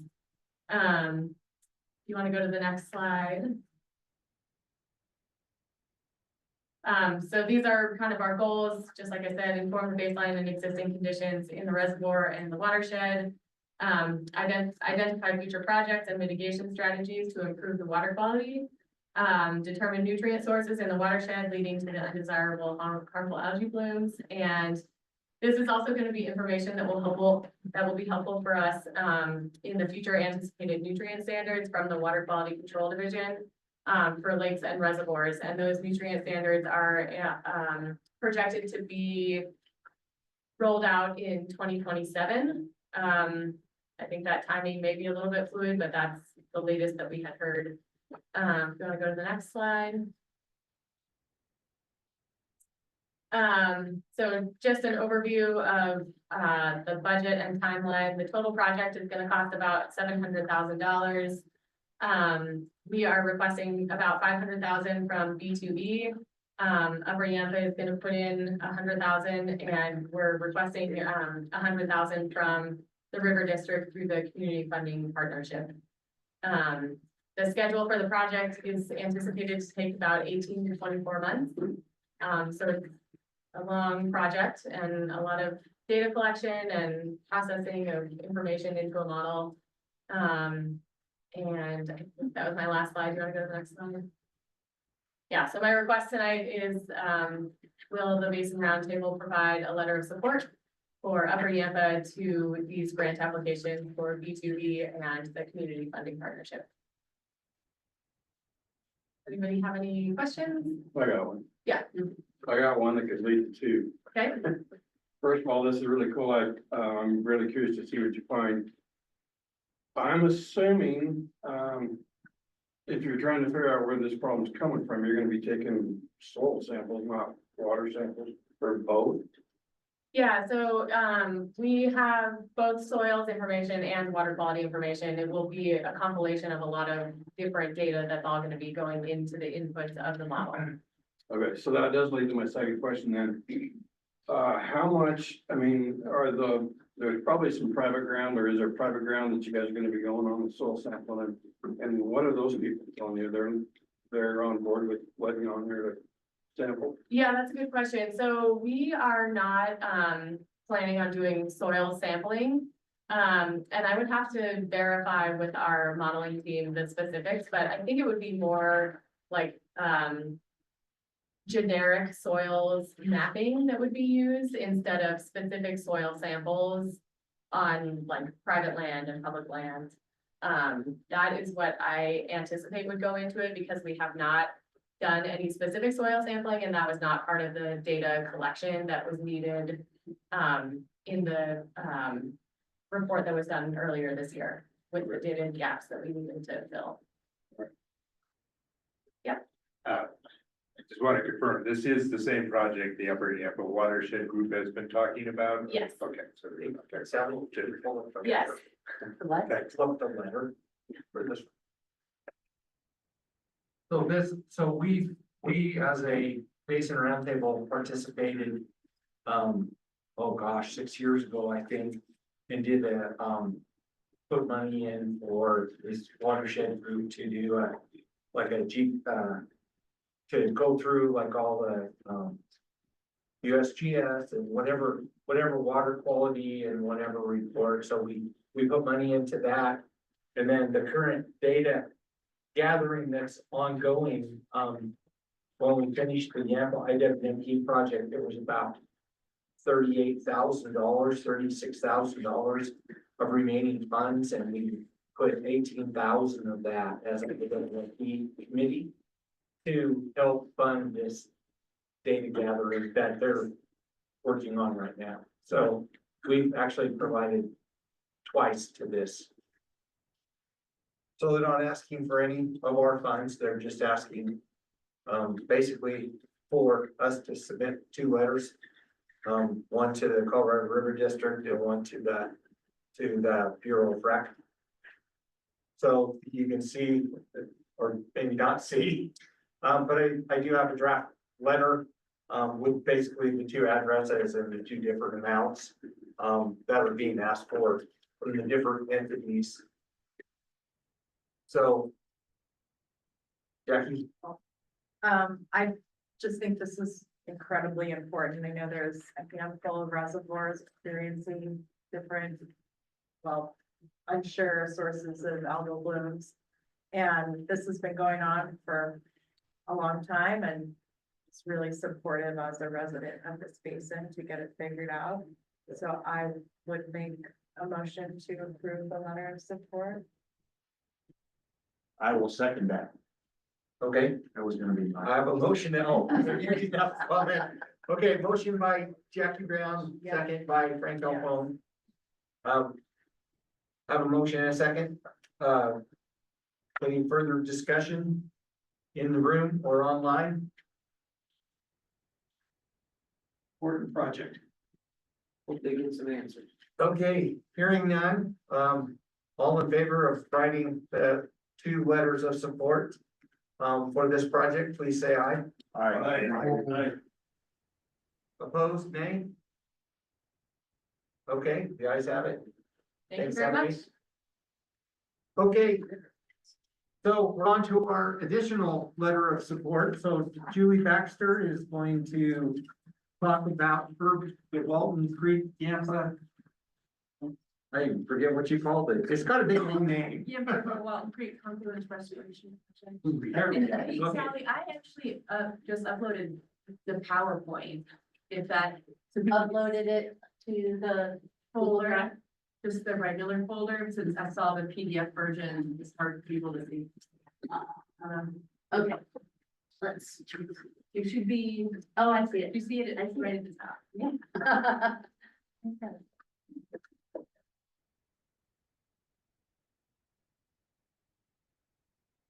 Well, great, thank you all. So like Emily, I am here to request a letter of, well, I'd be here anyway as part of the roundtable, but I'm here to also request a letter of support for the Yampa River Walton Creek Confluence Restoration Project.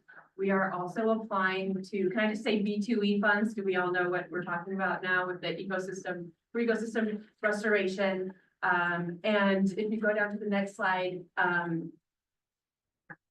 so just to orient you, the project area, it's on the south side of Steamboat Springs. So if you come in over Rabbit Ears Pass and you're coming into town, it's right on the south side, near the, that's Walton Creek Road, at the top there. And it's at the confluence of the Yampa River and Walton Creek. Walton Creek drains a lot of Rabbit Ears Pass. And yeah, so, and the city owns all of this land here. We acquired it in the 90s, these open space parcels. And this area, if you go to the next slide, it's been heavily impacted by different land uses over time, but really it was gravel mining in the 70s and 80s that have created long-lasting impacts that we're dealing with today. And that includes that they straightening the Yampa River and then actually rerouting Walton Creek, which used to come in up here, and then rerouting it down here. And so, and the results of that gravel mining also is these shallow ponds that are left over that have created really ideal spawning grounds for northern pike, which, as you know, is a very non-native, invasive, predaceous fish that competes with habitat and resources with our trout sport fisheries, as well as our native and endangered fish. And so the aquatic biologists that we're working with call this area a pike factory.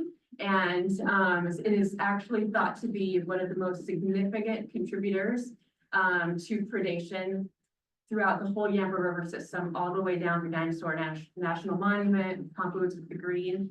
And northern pike is one of the 3 non-native fish that are the #1 obstacle to recovering our rare and endangered fish, the Colorado River. So this project has long been interest to CPW and the Upper Colorado Endangered Fish Recovery Program. We've had trouble in the past kind of getting all coordinated and coming to consensus on what to do about it. And if you go to the next slide, we have had a stakeholder group that's come together in the last few years. Tim Sullivan and White and Yampa Valley Sustainability Council helped coordinate a first conceptual design. Stakeholders developed these objectives. So one of the core ones is reducing the northern pike spawning habitat. But we also, with all this contiguous open space, we have a really unique opportunity to do large scale ecological restoration as well, where we can repair some of those degraded river functions. We can improve our floodplain connection, and we can do wetland and riparian habitat restoration as well. And so these all, have ecosystem values, but they also have really practical values for the city and the community of Steamboat Springs, because it helps improve our resiliency to flooding and drought, and even wildfire in the long run. And so you see this beautiful picture here. This is the flooding in runoff of May 2023, and how this area is attenuating that, spreading out that floodwater, and helping to protect downtown, which is downstream in our urban core. And so we want to enhance this area's ability to do that, really to spread out in the floodplain.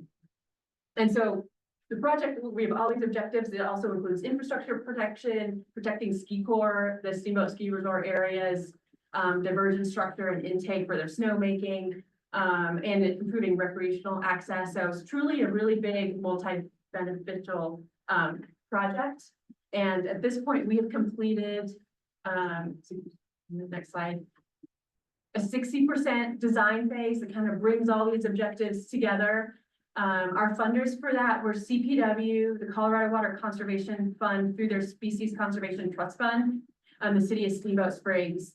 We had an advisory committee up to the right there. We worked closely with CPW, like on a technical group, every step of the way. And this is very tricky to bring together some of these project objectives. And so now we're in the final design build phase. Our estimate with a 30% escalation and contingency built in is 7.9 million. The CWCB has for several years had 500,000 set aside from the Species Conservation Trust Fund for this project. Actual construction. The city just approved 400,000 in our capital projects fund. The CWCB staff actually reached out and recommended that we apply for the project's grant. Projects Bill Grant, sorry, that's wrong. It's Projects Bill Grant. That's for projects of statewide significance that are of larger funding dollars than a lot of our other kind of funding sources like the water plan. And so staff and the finance committee have recommended 2 million for that project.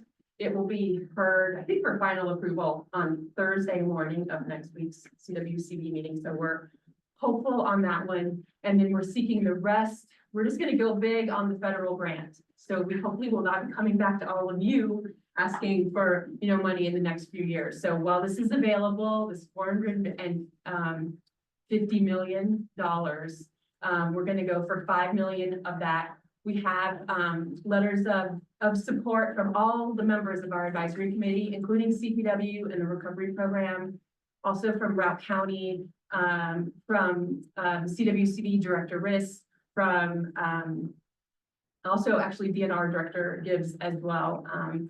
And so we're requesting your support because I think the roundtable showing the local support and the basin support is so important.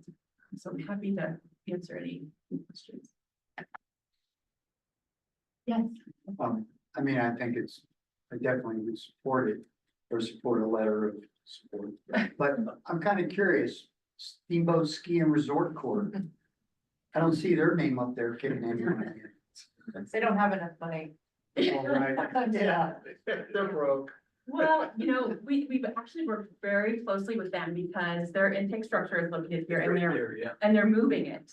And it's still within the project area. And so we need to sort of make sure that, we're still gonna get the water that they need for their water rights. Well, I would think they would want it. And so, and overall. If it's gonna protect their infrastructure, which I think the previous slide said, right? Yes, exactly. So we're kind of hopeful though that there's definitely some mutual benefits to this project. And so we'll see I kind of think that we will hopefully end up with a little financial support on some elements of the project that help them as well. Do you want us to write them a letter too? Well, It wouldn't have, they wouldn't say the same language. It might be a letter to the editor. Have you brought the Army Corps into this yet, or are you waiting for a final design? Yeah, so we'll do final design, permitting, and then we'll bid for the construction contract. So, if we don't get the federal money, then there's a chance that we'll have to kind of break this and start phasing it out and, go some different approaches, but we're just gonna try to go big and fund all the rest of it. As like our planning. Second thing I was gonna ask is, you got an opportunity to put in some good bike traps through that section? Yeah. Have you guys talked about that? Well, Billy. Well, I feel like Billy's always doing pipe trap. Yeah. But Well, I'm not talking about the way we usually do bike trapping. It's some designs that are based on old docks homes. Oh, okay. Yeah, that's, Okay, good. Yeah, and so our model, is the modeling for the proposed 60% design is that we can reduce the spawning habitat by 86%.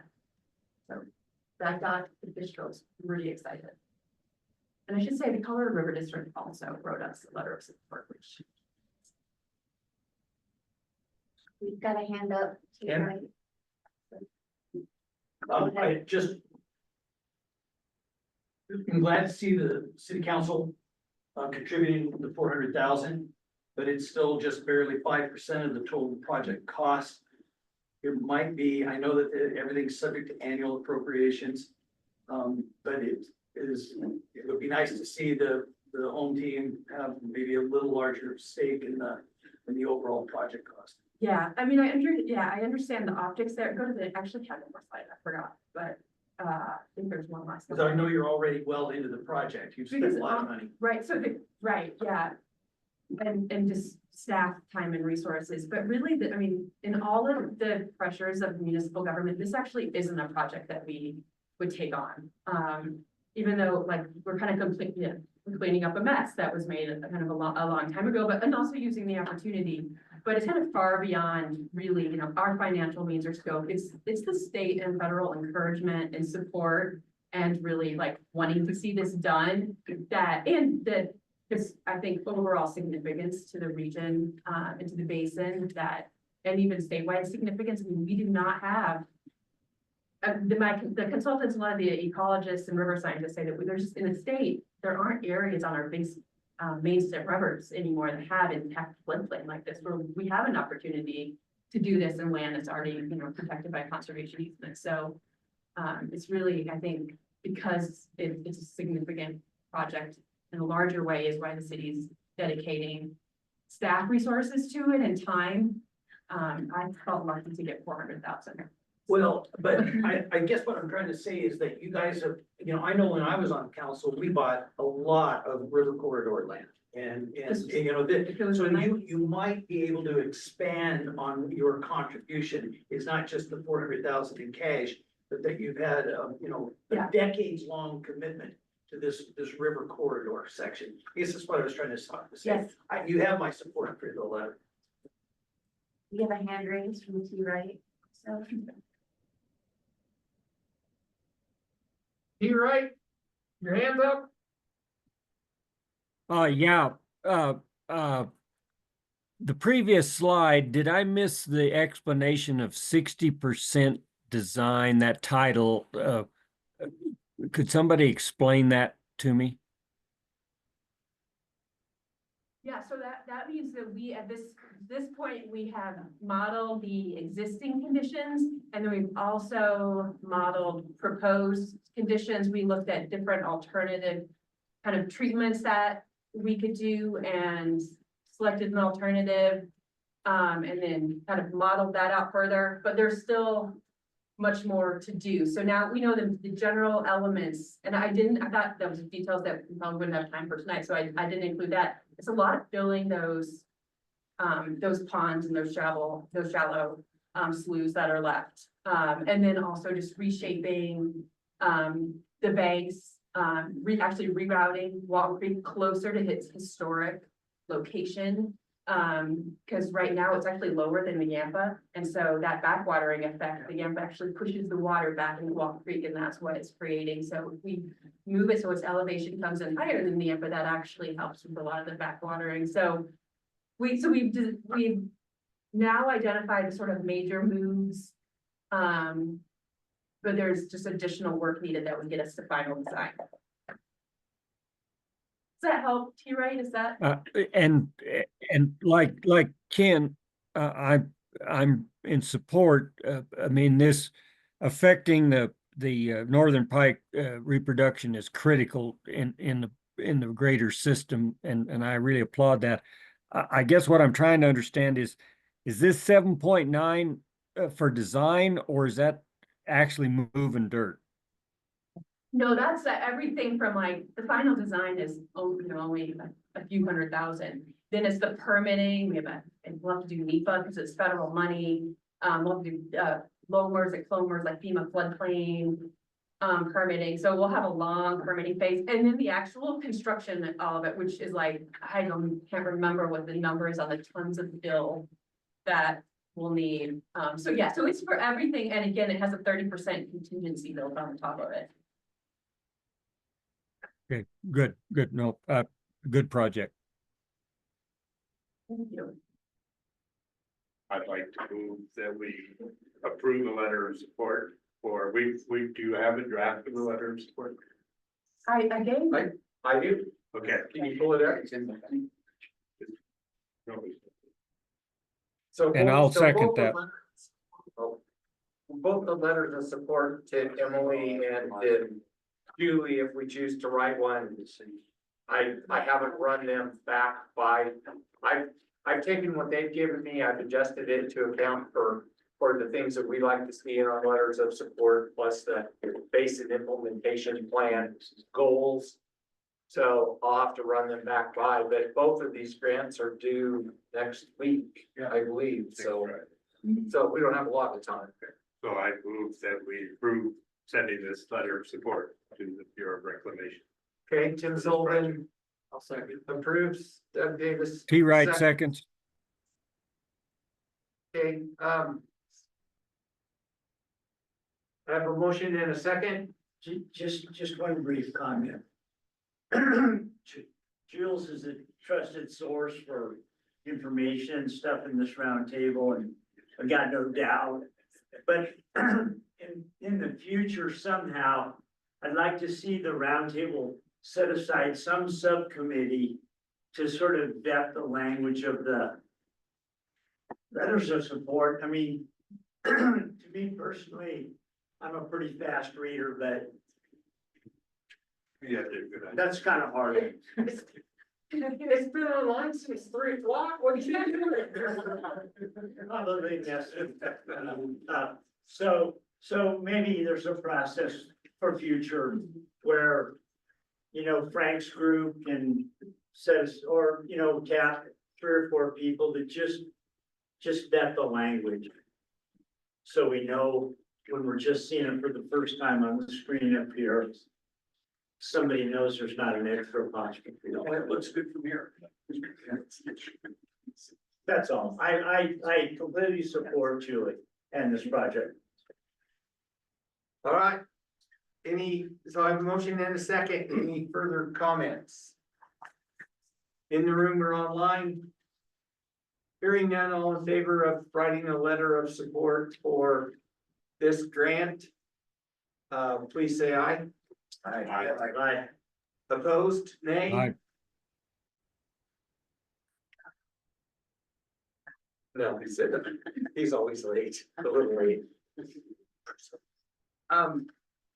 So I'll typically, so it's like Emily asked for 2 letters. If Julie needs another letter because the CWCB water plan grant stuff is due November or December 1st, I believe.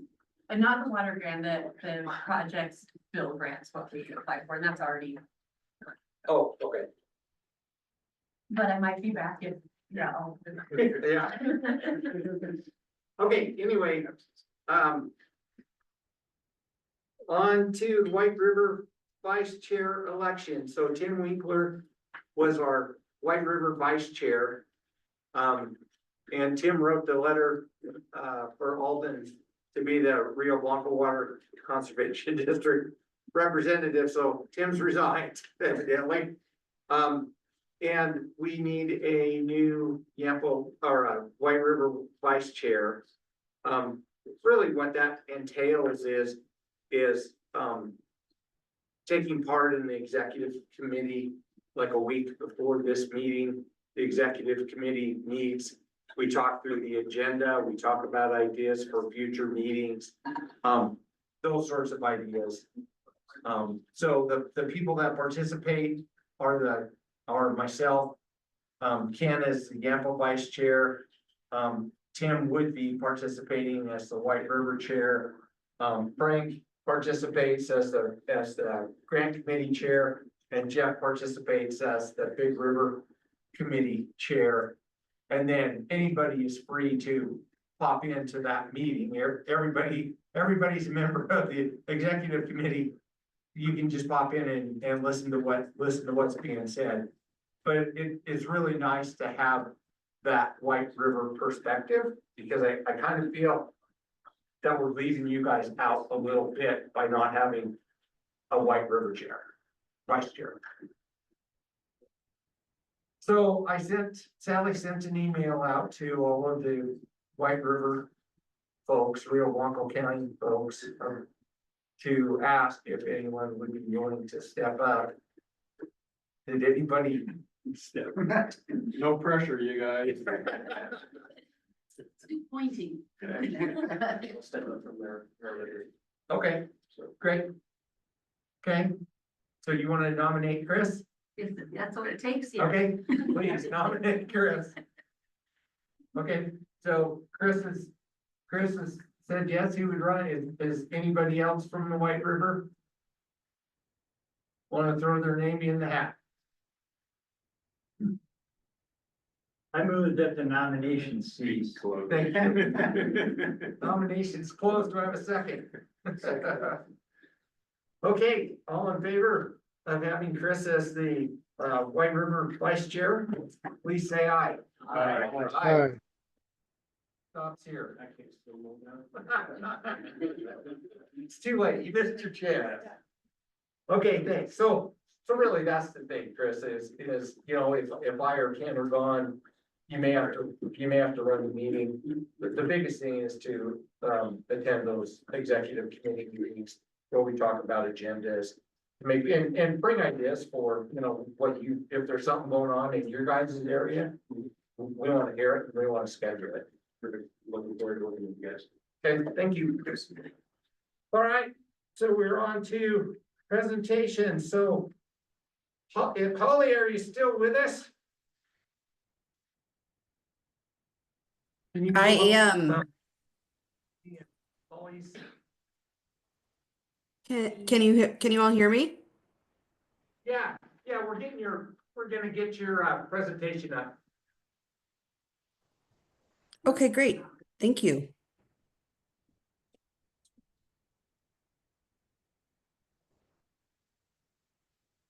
I can also share my screen if needed. Go back down, it's the 2024. Oh, that's, Keep going down.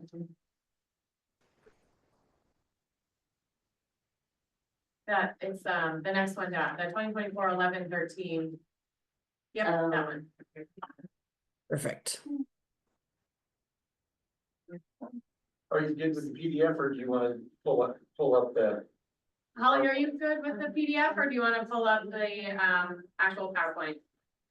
Oh, this is fine. And I'm sorry, I don't know how well everyone can see that in the room there.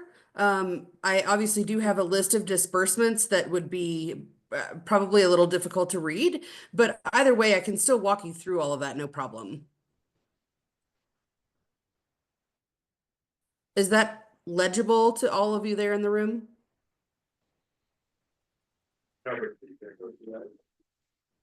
Not quite yet.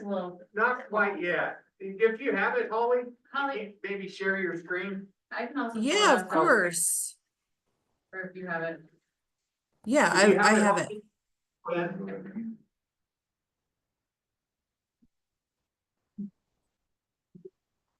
Always throw that PDF out there because some people don't know. PowerPoint, yeah.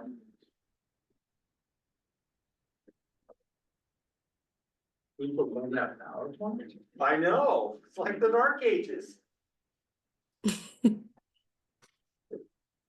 How much better our life would be if that software never knew that. PowerPoint or the computers?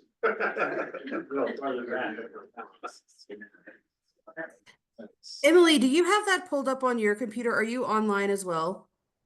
Yes, I can present this here. That would be great. Thank you. It might be easier for you as well. Yeah.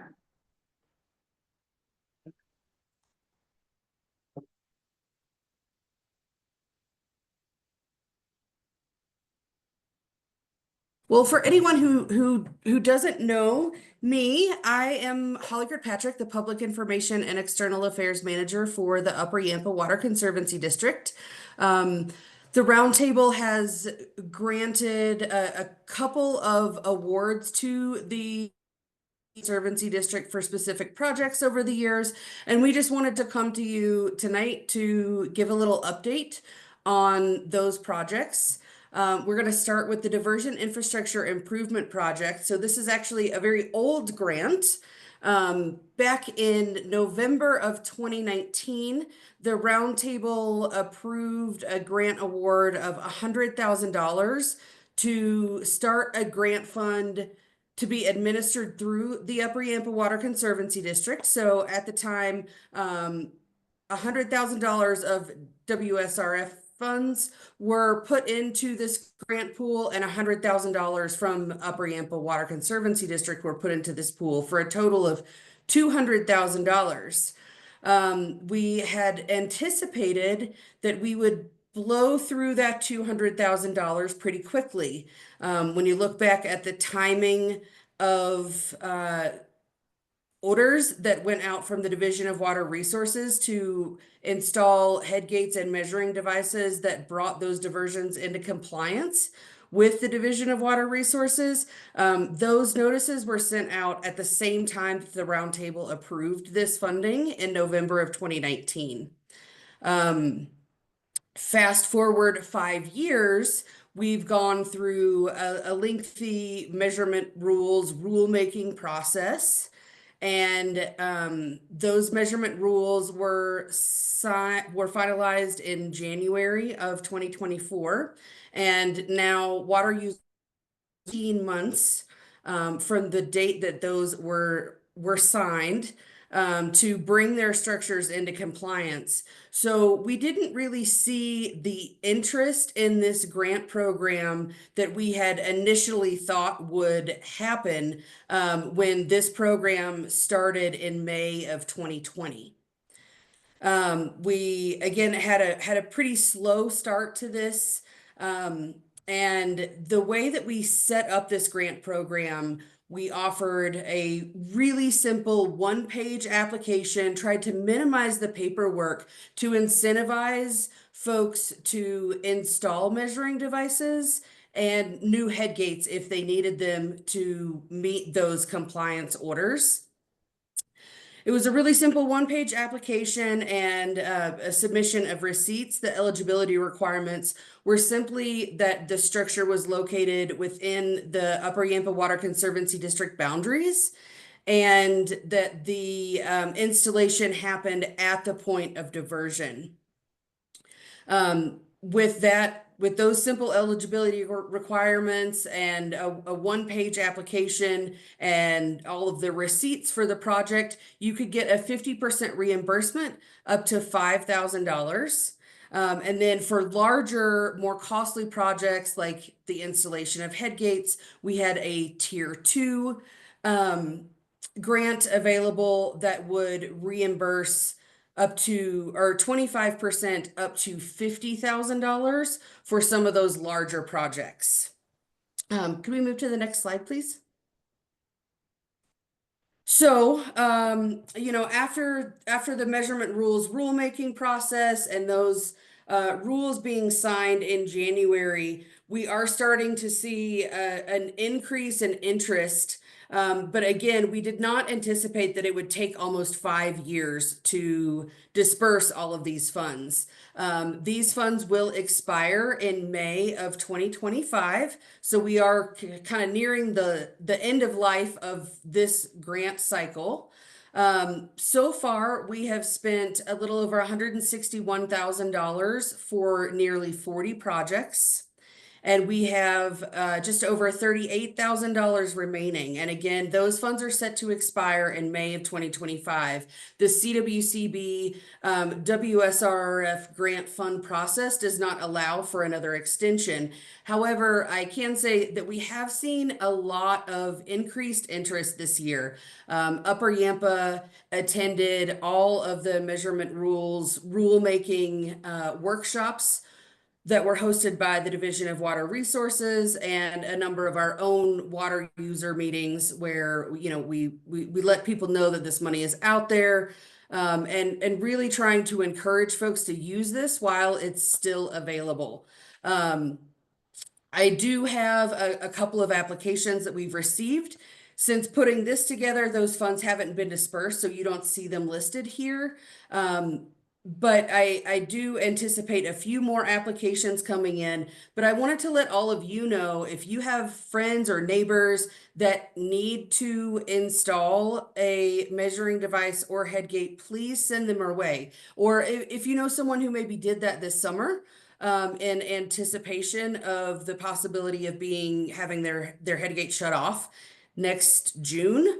If they aren't in compliance, please let them know that they can submit those receipts. This is a reimbursement program. Again, I am hopeful that we will disperse all of these funds, but I certainly want all of you to help me get the word out about that as well. Just in districts 57 and 58, there are still 110 surface water structures and 87 reservoirs that need to install measuring devices to come into compliance before that June 2025 date.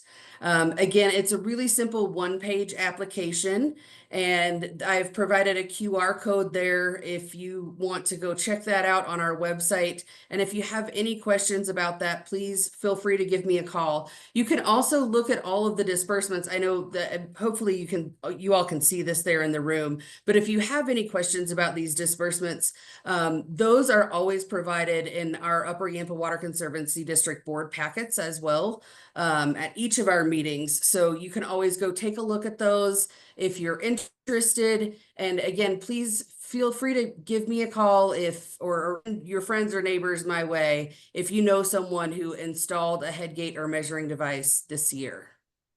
Are there any questions about this program?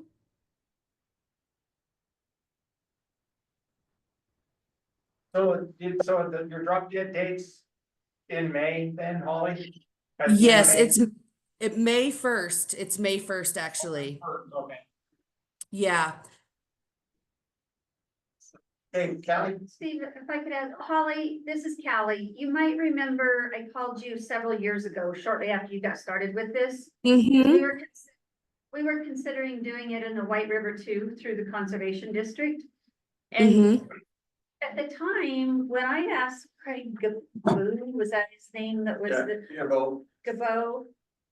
He was Yes. not willing to do again what they did with you guys as far as letting you have the pot of money and then you administer it out to smaller ones. He wanted us to get every applicant had to go to the state, and I said no. Yeah, So do you know if are they willing to do that? so this was a trial, and I don't believe they really liked how it came about. Hey, Jeff, are you still on?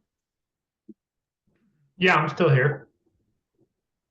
So Jeff, is that a possibility? Because I mean, similar to what Greg's doing with projects, I mean, they, with the Colorado Ag Water Alliance, you know, getting a pot of money from you, and then they do the administration out to smaller groups. And we've done that with a lot of things, but it's been several years since I asked, but will the state do that now? Yeah, that's a good question. I would say typically we don't like to see that, but I do think we are kind of trying some things. You know, Kawa is a good example of their drought resiliency grant program.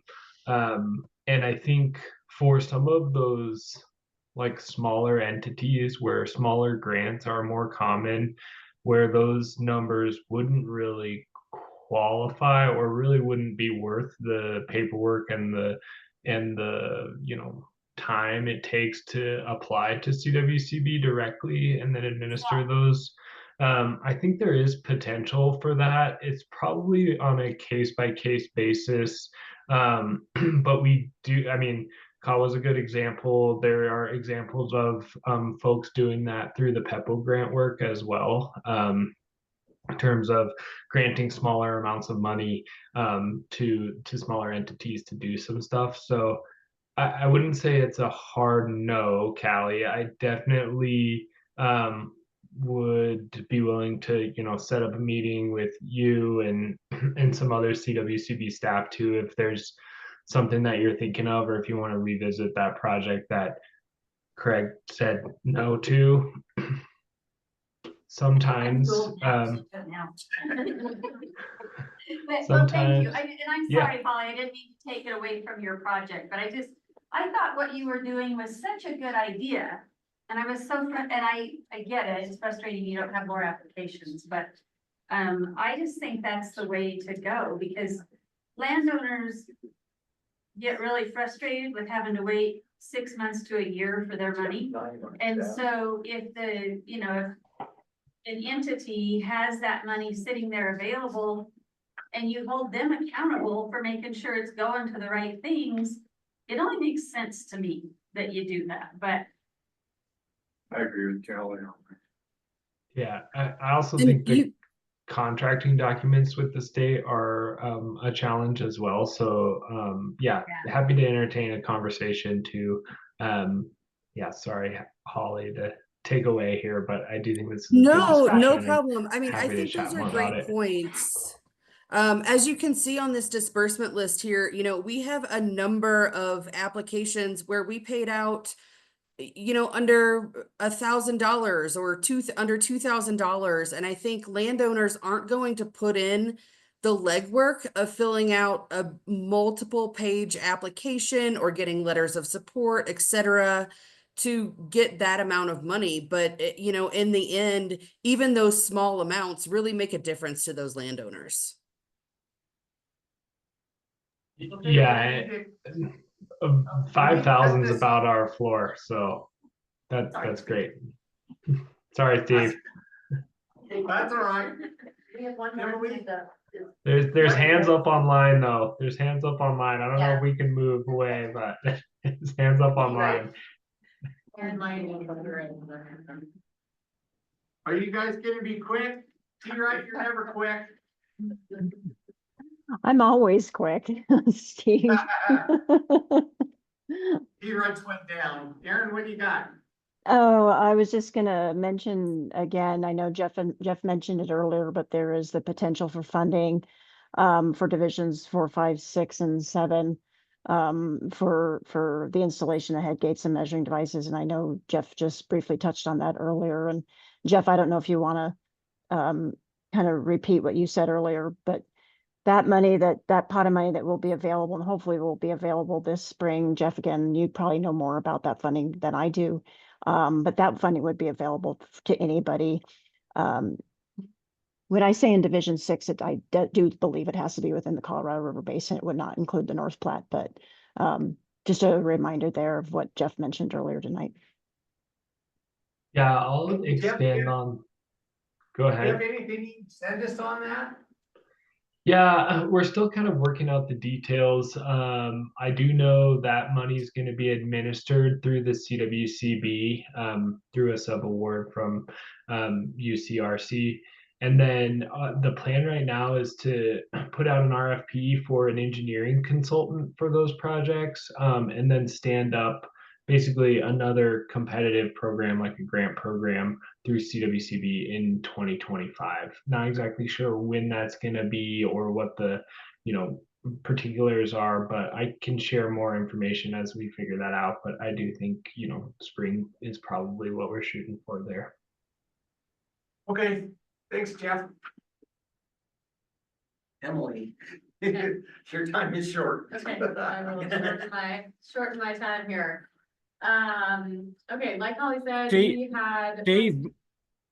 Steve, my question was, this was Basin Roundtable money that we put to this program, as I recall. Why can't we extend this and let it go to the intended purpose? I don't know. It's because it's still state money. Yeah, We have the power to recommend it, but it's not like our bank account full of money. yeah, there is a process to extend like grant extensions, Holly, and I can touch base with Ben and just have him reach out to you. If you're interested in that, we can do that. WSRF funds, the contracts are good for 5 years, so we can extend them a little bit, and I'll just let Ben know that you might be interested, and I'll just have him get in touch with you. Thank you, Jeff. Well, And I'd certainly I've be been in touch with Ben supportive recently, of that. so. Okay. Emily, quick. Okay, I'll make a brief presentation. Like Holly said, we were, granted money from this Basin Roundtable. I came, 2 years ago in November to request funding for the Yampa River Dashboard Project. And this was a project that was recommended out of the IWMP. And a very brief project overview. It was intended to be a centralized online data infrastructure platform to bring kind of all of the data across the basin from a number of different organizations into one platform and make it user-friendly and have graphics that are user-friendly so that more people would have access to all of this information and be able to process it in a way that is just more meaningful and more intuitive and kind of quicker to access. You don't have to know a ton about all of the different metrics that you're looking at. There's a lot of like canned information here. And it was designed for and available now for public use. So just to remind you about the funding, it was $95,000 were granted through the WSRF funds through this Basin Roundtable. The Upper Yampa Water Conservancy District matched 31,000. City of Steamboat Springs contributed 10,000, and the Colorado Water Trust and Friends of the Yampa had in-kind contributions. And I wanted to give a brief demonstration if I have a few minutes. The website is youryampariver.org. So it's very easy to remember.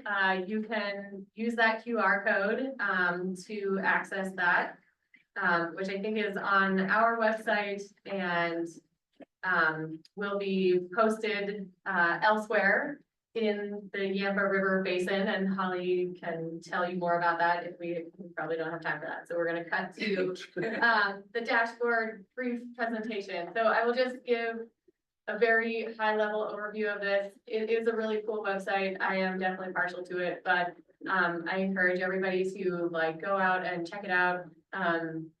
There's a ton of information here. You can, if you're a data nerd, you can spend tons of time diving deep into this. But this is the homepage. You can use the all tools to access everything that's available on here. These other 4 toggles are kind of the home pages or user groups that we created, and they are targeted to each of these user groups. So watershed health, watershed management, ag and land, and recreation. And if you click on one of those specifically, it will take you to the tools that are kind of geared towards that area of interest. And the idea behind this was for somebody from the public who says, okay, I'm coming to the Yampa and I want to go rafting today. Is today a good day to go rafting? They can look at the recreation website. It'll give them a lot of metrics about, what is important in recreation, and has other information from a lot of other sources, which are also good references.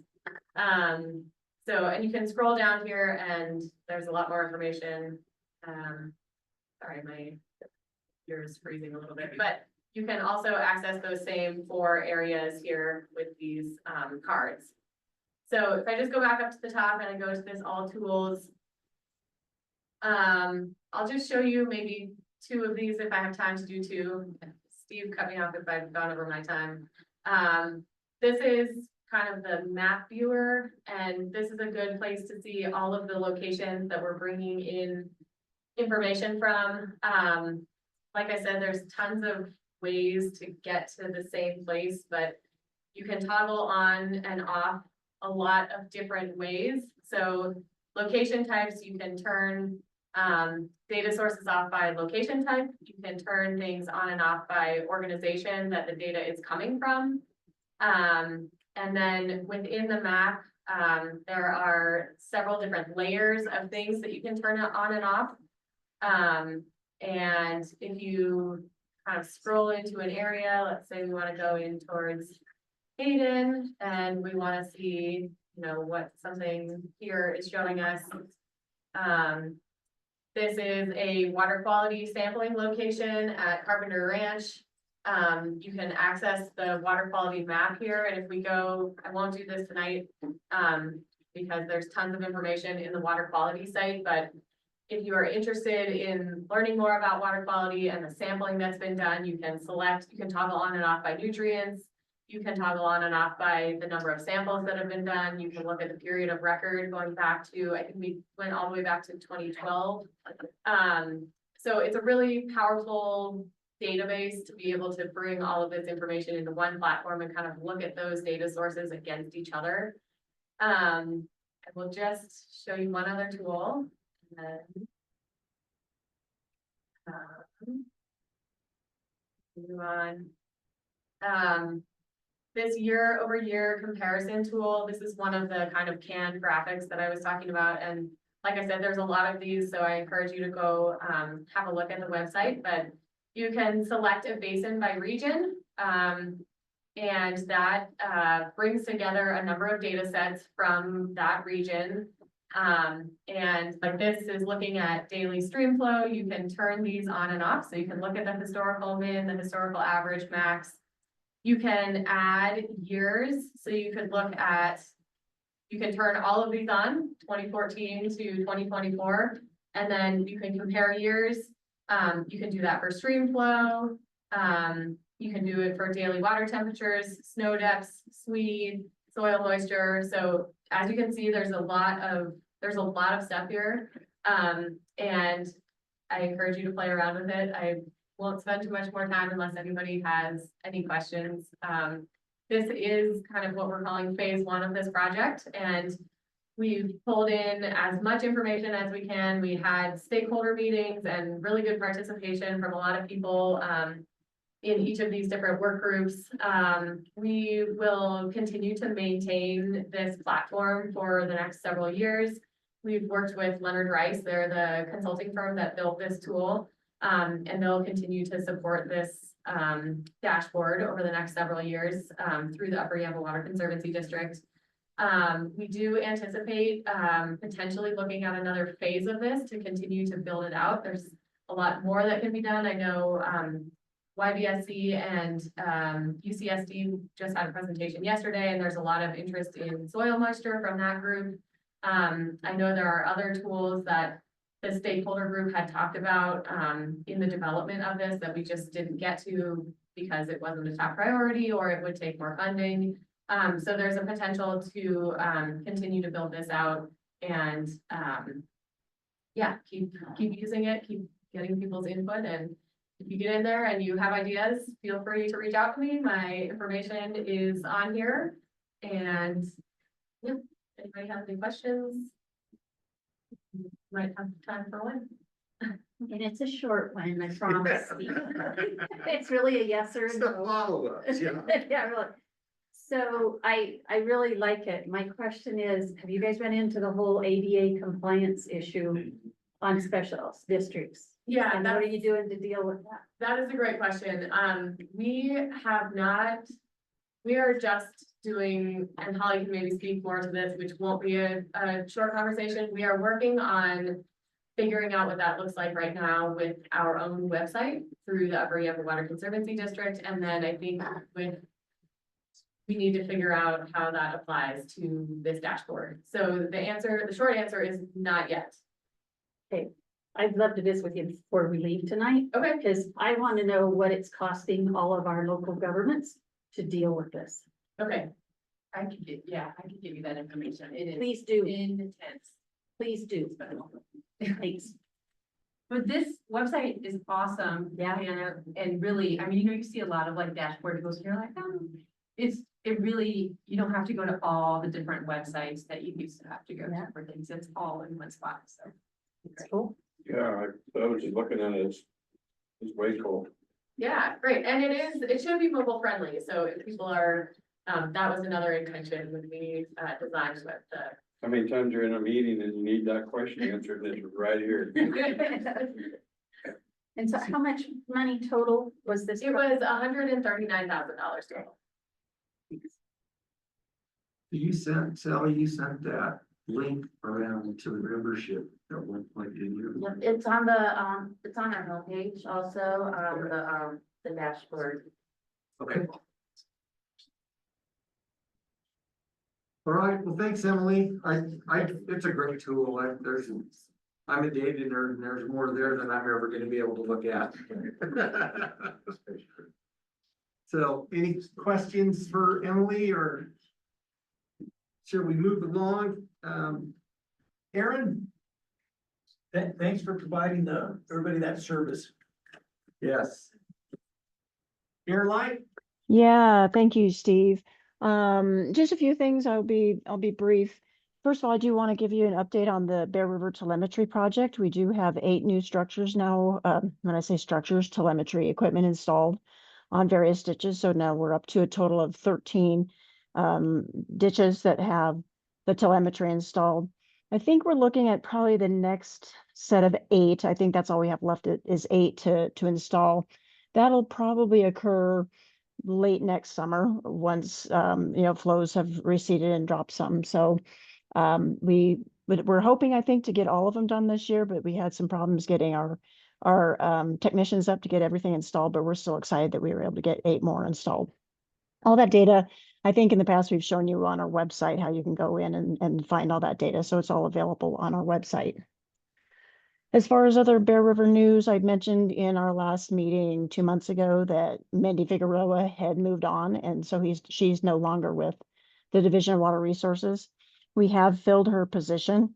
Luke Fitzgerald, who many of you might be familiar with, was actually appointed to that position. Luke was in a part-time position. He was a water commissioner on the Elk River and main stem of the Yampa through the city of Steamboat Springs. So that was a nice promotion to him. For him, he's moved on to a full-time position and a promotion in the tech level that he's in. The only problem for us is that leaves his position vacant. So we will probably be advertising for his position probably around January or February. So if you have friends or anybody that might be interested, it's an eight-month position, and it is right here in the Steamboat area. So that'll be coming available. Kind of a reminder for folks too, I know we've mentioned measurement rules a couple times here tonight. Our first deadline is January 16th of 2025. That's the first compliance deadline. It's middle of November. Most construction has stopped, and we do have a lot of people that are still not in compliance. We are trying to get the word out that people still can, they can file the form to have their structures recognized as being inactive. They can request for extensions. They can make a request for an extension. We are receiving a lot of requests for extensions right now, so we do encourage for people to do that. Right now, most extensions are for another year. So really a good opportunity for people to buy themselves a little extra time to come into compliance. And all of these forms are available on our website, the inactivation forms, variances, and extension requests. So all that's available. The last thing I'll mention to the group, just a reminder, it's diversion record season. All of our diversion records, our deadline is November 15th for submittal of diversion records, unless someone has a decree that establishes a different deadline. So let those people know in the community that diversion records are due with our office. And that's all I have, Steve. Hey, thanks, Aaron. Mm-hmm. Questions for Aaron? Rebecca? Can you pull up? Sally, can you pull up Rebecca's?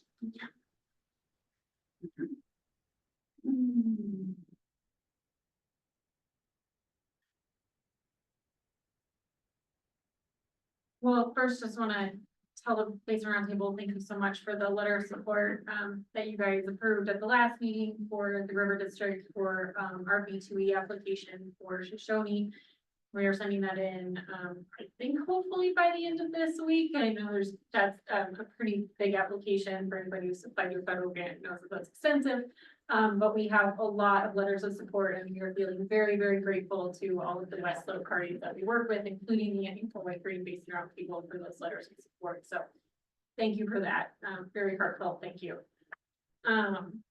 I can just go ahead and talk. I just have one kind of quick slide, but just with some notes, we did have our fourth quarterly board meeting in October. And so that agenda and all of the recordings and notes from that is online if you're interested in hearing what was discussed. Kind of just a closeout on some community funding partnership grant end of year details. We awarded 6 projects in the Yampa White Green in 2024 through our grant program, totaling $1.3 million. We had some pretty big ones in that bunch, like the Wolf Creek Reservoir. We awarded them their second chunk of money for their permitting process that they're going through. There was, I think it was $250,000 that went to the up to the Little Snake Basin for their first fish diversion and headgate, really headgate diversion upgrades that also are fish passage projects. And then some other, Sheriff Reservoir we just approved, as well as some other grants. And we also have set aside a $500,000 block available for ASO funding throughout our district. And so probably going to be giving $25,000 to the Upper Yampa, just kind of looking at some details on where that other funding is going to come from, but that's going to go through for 2025 ASO flights. And then our accelerated grants are still open. We've been hearing some rumors that we're not doing those anymore. That's not true. We're still doing accelerated grants. Those are the grants to help provide funding for doing engineering and design, or some of that feasibility work for applying to a grant. As anyone who's applied to a federal grant or any other big grant application, sometimes you just need to have a lot of funding to get your foot in the door for that grant. And so that accelerated grant is for leveraging, and is still available at the River District. We also have been involved. I know earlier this summer, I presented about the dredge and fill regulation that is going through at the state with the water quality control division. They are releasing their draft regulation in December, early December. And so if you are interested in reading that draft regulation and providing comments, they are looking at the stakeholder comments, and they we'll have a meeting at the end of January next year to listen to those comments. So there's about 2 months to kind of look at that draft regulation. They'll continue to have stakeholder sessions and additional comments after that January meeting, but this is kind of the big first look at this draft regulation. I just don't want to interrupt you, but I will. So JoJo Law has asked for time at our January meeting to talk about these regulations and to get some input from this membership. That's great. Yeah, and I'm happy to share that regulation when it comes out, so that everyone knows that it's available. And then the last thing, I think we kind of missed the boat on this one with my colleague Dave Kanzer to talk about cloud seeding operations. He was been busy and traveling a lot, so he wasn't able to come to this meeting, but there is some feasibility studies going on in the park range, and I think actually some cloud seeding happening this year in the Yampa Basin.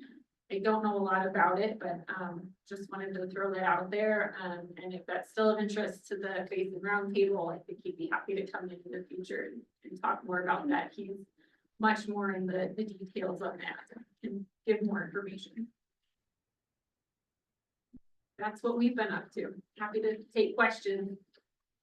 Any questions for Rebecca? Oh, Steve.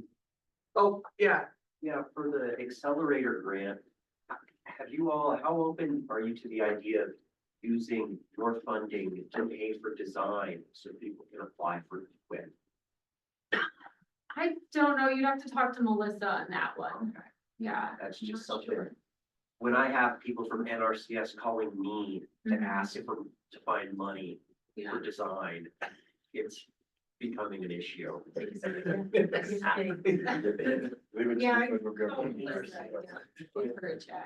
Okay. Yeah. Okay. Jeff. All right. Big River. This will be an excellent test of our hydrology update, because we're here enough to do the thing in 3 minutes. We just drove it for the second time at the Big River Committee meeting. And What do you wanna look at, Jeff? probably the PowerPoint, Big River, IBCC. Yep. There you go. Perfect. All right, the goal, sorry, the agenda there. Very quickly, we're just gonna talk about hydrology. We don't need to do much on Colorado River negotiations because Amy was pretty thorough. Just a little bit about natural containment story and what we're planning. And then Ken's got the floor for C9 and IBCC. Okay, in hydrology, as I look around the room, I see many, many tired adults. So you're not gonna absorb a whole lot of this. We're just gonna hit the high points till it hits south. Remember, this is about elevation in Meade, elevation in Powell, what Crispa looks like in general, and the rivers. So elevation at Powell, 3576.4 a couple of days ago. That's down about 3.7 feet from the last time we talked 2 months ago. Still up about 4.1 feet from where it was a year ago this date. So Powell doing good. Next. Meade, 1,061 feet, 2.7 feet lower than the last time we talked. Still down about 4 feet for the year. In yellow, you see that reminder that we got last time. The 24-month study by the Bureau says that based on the most probable inflow, it will drop another 4 feet next year. So Powell kind of looking pretty good, or at least improving. Me kind of going the other direction. You probably know what that means. Okay. Crispa as a whole, maybe if you launch that, it'd be just a little easier to read. So just launch the PowerPoint itself. So these reservoirs look pretty good to us, or at least as within sort of the expected range. Flaming Gorge at 88%, down 1 point over 2 months. Blue Mesa down 9% to 63%. Navajo at 65%. That's a loss of just 3%. And Lake Powell at 39% full. It's down about 1% from the last time we talked. Click for me one time. I don't think there's anything too important here. That hasn't really changed since the last time. The Bureau, the water year closes at the end of October, so the accounting is not quite done. We're gonna release about 7.5 million acre feet from Powell next year if everything stays the same. Okay, now, it was our friend Andy, go ahead, so, it was our friend Andy, who said, geez, since it's the Yampa White Green Basin Roundtable, maybe we talk about the Yampa White Green Rivers too. Just an idea. So, this isn't very good, especially falling on the heels of Emily's amazing website, but Rebecca, we talked about some ideas for improving this, and Rebecca's kind of got the ball. It's just a snapshot for you to see where the Colorado is, where the Yampa is, where the white is, and where the green is. And we're gonna try to do that in a little more graphical way, maybe comparing this year's stream flows to previous years. So next time you see this, it'll be more informative. All right? Okay, good. So you heard Amy, and she did an excellent job. I think this idea of the demonstrated demand comparisons in both basins it really has a lot of leg. I think it's really, really going to help us in the negotiation. That's just Jeff talking from a far, far distance away. But it just strikes me that argument gosh, you know, you're making us take the whole cut in a dry year. That I think this really helps us. So I like that a lot. You know, she talked a little bit about the messaging level. That was the main message on messaging that Steve and Ken and I gave Amy and Becky when we met in Crested View was, look, it still feels like we're kind of getting killed in the mainstream media. So, and I think they take that serious, not that we're telling them that, they already knew that, and they're taking it seriously. Okay. One more. Oh, I guess, sorry, back up. So you heard a lot or probably saw, maybe you saw it in the paper, or maybe you read it in the River News, the River District's news drop. We did send out an article under our Community Ag Alliance slot that we get every so often for 500 words on the concept of natural curtailment. I really encourage you to read that if you haven't, and give any comments, any feedback. We have a short version and a long version. We're really looking for outlets to get that story out. In addition, Ken mentioned this during Amy's talk, we're really gonna start working on some more personal stories. This is what natural curtailment means to an individual irrigator, to a recreation business owner. This is what it means in a dry year for my operation. So that's kind of coming. We're gonna be working on that in the not too distant future. Okay, Ken. Okay. I would encourage you to attend these earlier meetings that we have. There's so much information that we're trying to go over, and to try to do this in 5 minutes at 9 o'clock at night loses a lot of the impact. But Jeff and I are doing our very best to represent you at the IVCC, and C9 is kind of the culmination of that. Sally, would you pull up that low regrets slide? I want to conclude with that. The C9 event this year was a day and a half. The first half day was some tours. The topics that we covered on the second day, thriving watersheds, ag's best future. You know, how can we ensure that agriculture is financially viable, but at the same time can use less water. Drought resiliency is the direction that we're headed in general.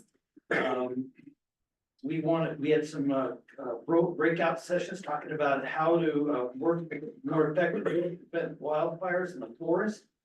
After lunch, we had concurrent sessions on Jackie was one of the people that was former chairs that talked about best management practices for the roundtables.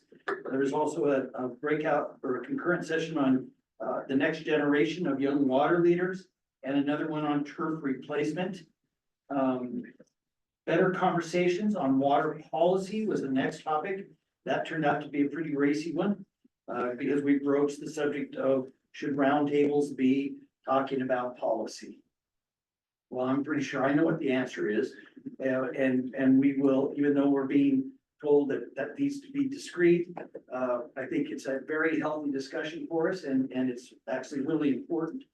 And then finally, Amy and Becky joined with Gene Shawcroft, who's the UCRC rep out of Utah, and they did a really effective presentation about what's going on with the roundtable. But the direction we seem to be going, can we make this a little larger, please? Yeah, perfect. And we'll just do the top one. So what they're renaming the low and no regrets is going to turn into drought resistance or resilience action plan. And that's the new vernacular.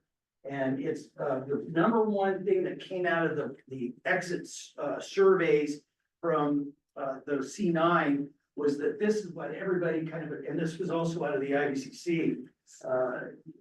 There's just like no question that gathering more data and working with the Airborne Snow Observatory and monitoring and measuring not only water and snowpack, but soil moisture and really one of the biggest variables now is just this warm, very thirsty atmosphere that we have that's playing a huge role in our extended drought.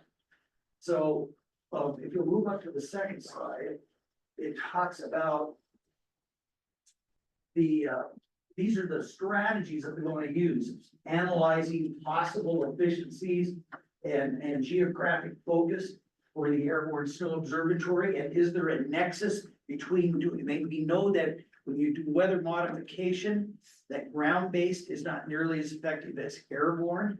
So you can't fly the LiDAR radar when it's snowing, and when it is snowing is the best time for you to be flying, doing the aerial weather modification work. So I really think we should try to get Dave Kanzer and his group in here to talk to us about what's already being contemplated up here, and is this an opportunity to expand that? And be really easy to get Ty Wattenberg or somebody from the North Park over here. They've been doing this for years in cooperation with Wyoming. Comparing the range of tools and technologies that's available, how we can use those, and identify these potential funding gaps for advancing these various mechanisms that would increase the measurements and snow monitoring. The second most popular thing was the how to support agriculture. There's no doubt that that's clearly a priority for everybody that's participating. So those are topics that we may be asked to spend a lot more time on in the future. And then I think really a close third is this forest health and the role that the forest as a sponge and making sure that we do what is practicable to prevent wildfires. So that's pretty much in a less than 5 minutes what we've been doing. And we're gonna work just as hard on it in the future. You've heard a lot of the stuff, the other things that we've talked about, but in trying to finish by 9 o'clock, I will say thank you very much for your attention. You're up for Pebble? You're up. No, Sally's gonna do Pebble. Oh, I'll do Peppo. Sally, you're up. I'll do Peppo quickly. We haven't had a whole lot going on in Peppo just because, one, I was contracting with the Community Agriculture Alliance as their liaison. And beginning of October, I started with Napa Valley Sustainability Council. So I'm now with the Sustainability Council, and we brought over the Peppo grant for 3 years. So I will still be the liaison. We are contracting through the Ag Alliance for that position. So no changes, which is good news for me, hopefully for you guys too. Let's see. We had a story map update. Upcoming events. We've got Colorado Water Congress and the January Colorado Water Conservation Board meeting, also end of January. If you guys have any upcoming events, upcoming articles, upcoming ideas for field trips, please send them my way. It's time to start thinking about summer, what we want to do for field trips. If there's some ideas that you have, there's grants that we're looking at. If you have any newspaper articles, we will be having a schedule for that in the spring, so be thinking about that. As far as our state messaging, we are kind of holding off on making any ads right now. We're gonna wait for the state to come out with their messaging and infographics. They are working on that right now, and we should know more December, January, where they come back to us and say, we have a basic state infographic. How do you want us to tweak this for your basin? So we'll be asking some questions for that. A lot of involvement with the story map coming up.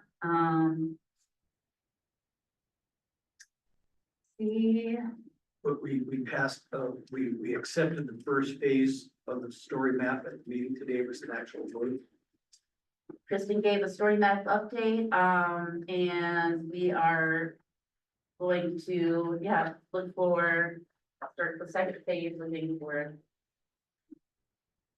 do we look for a new contractor at that point? Yeah, well, we're developing an RFP right now. We'll have a rough draft of an RFP for the second phase, the actual building of the story map.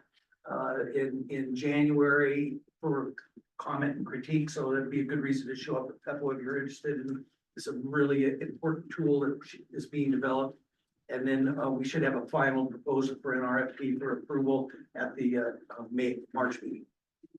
We're looking at 18-24 months for the whole project to completely. For the full be story, done. but we're on track for paying that and we're looking good. And that money is budgeted. We Yeah. looked that up. We are very good shape. Yep.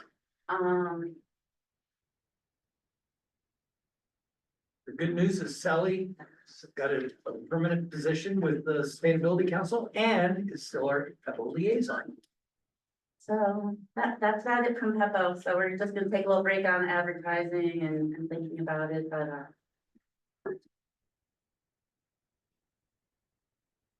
Okay, so to reiterate what Sally said, if you guys have some events out there, please share them with Sally. We can get them on our website. I looked on our website when I put together this agenda, and everything that was on our website was September, October. We had no new events. So if you guys have events coming up, like what you talked about, let's get them out on the website so people can see them. So, you can all see the announcements. Our next meeting will be January 8th, 2025. Right here. So I would, I don't know, we have to Do 8 and Yeah. 15. So I take a motion to adjourn. Move to approve. There's a motion. Are you the second? All right, all in favor, say aye. Aye. Thanks, everybody.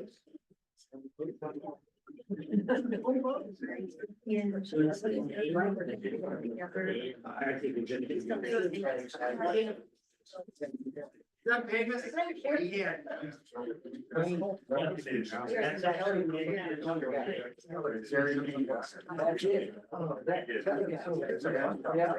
Haven't seen them in years. They're still working on songs. And I'm no longer with her.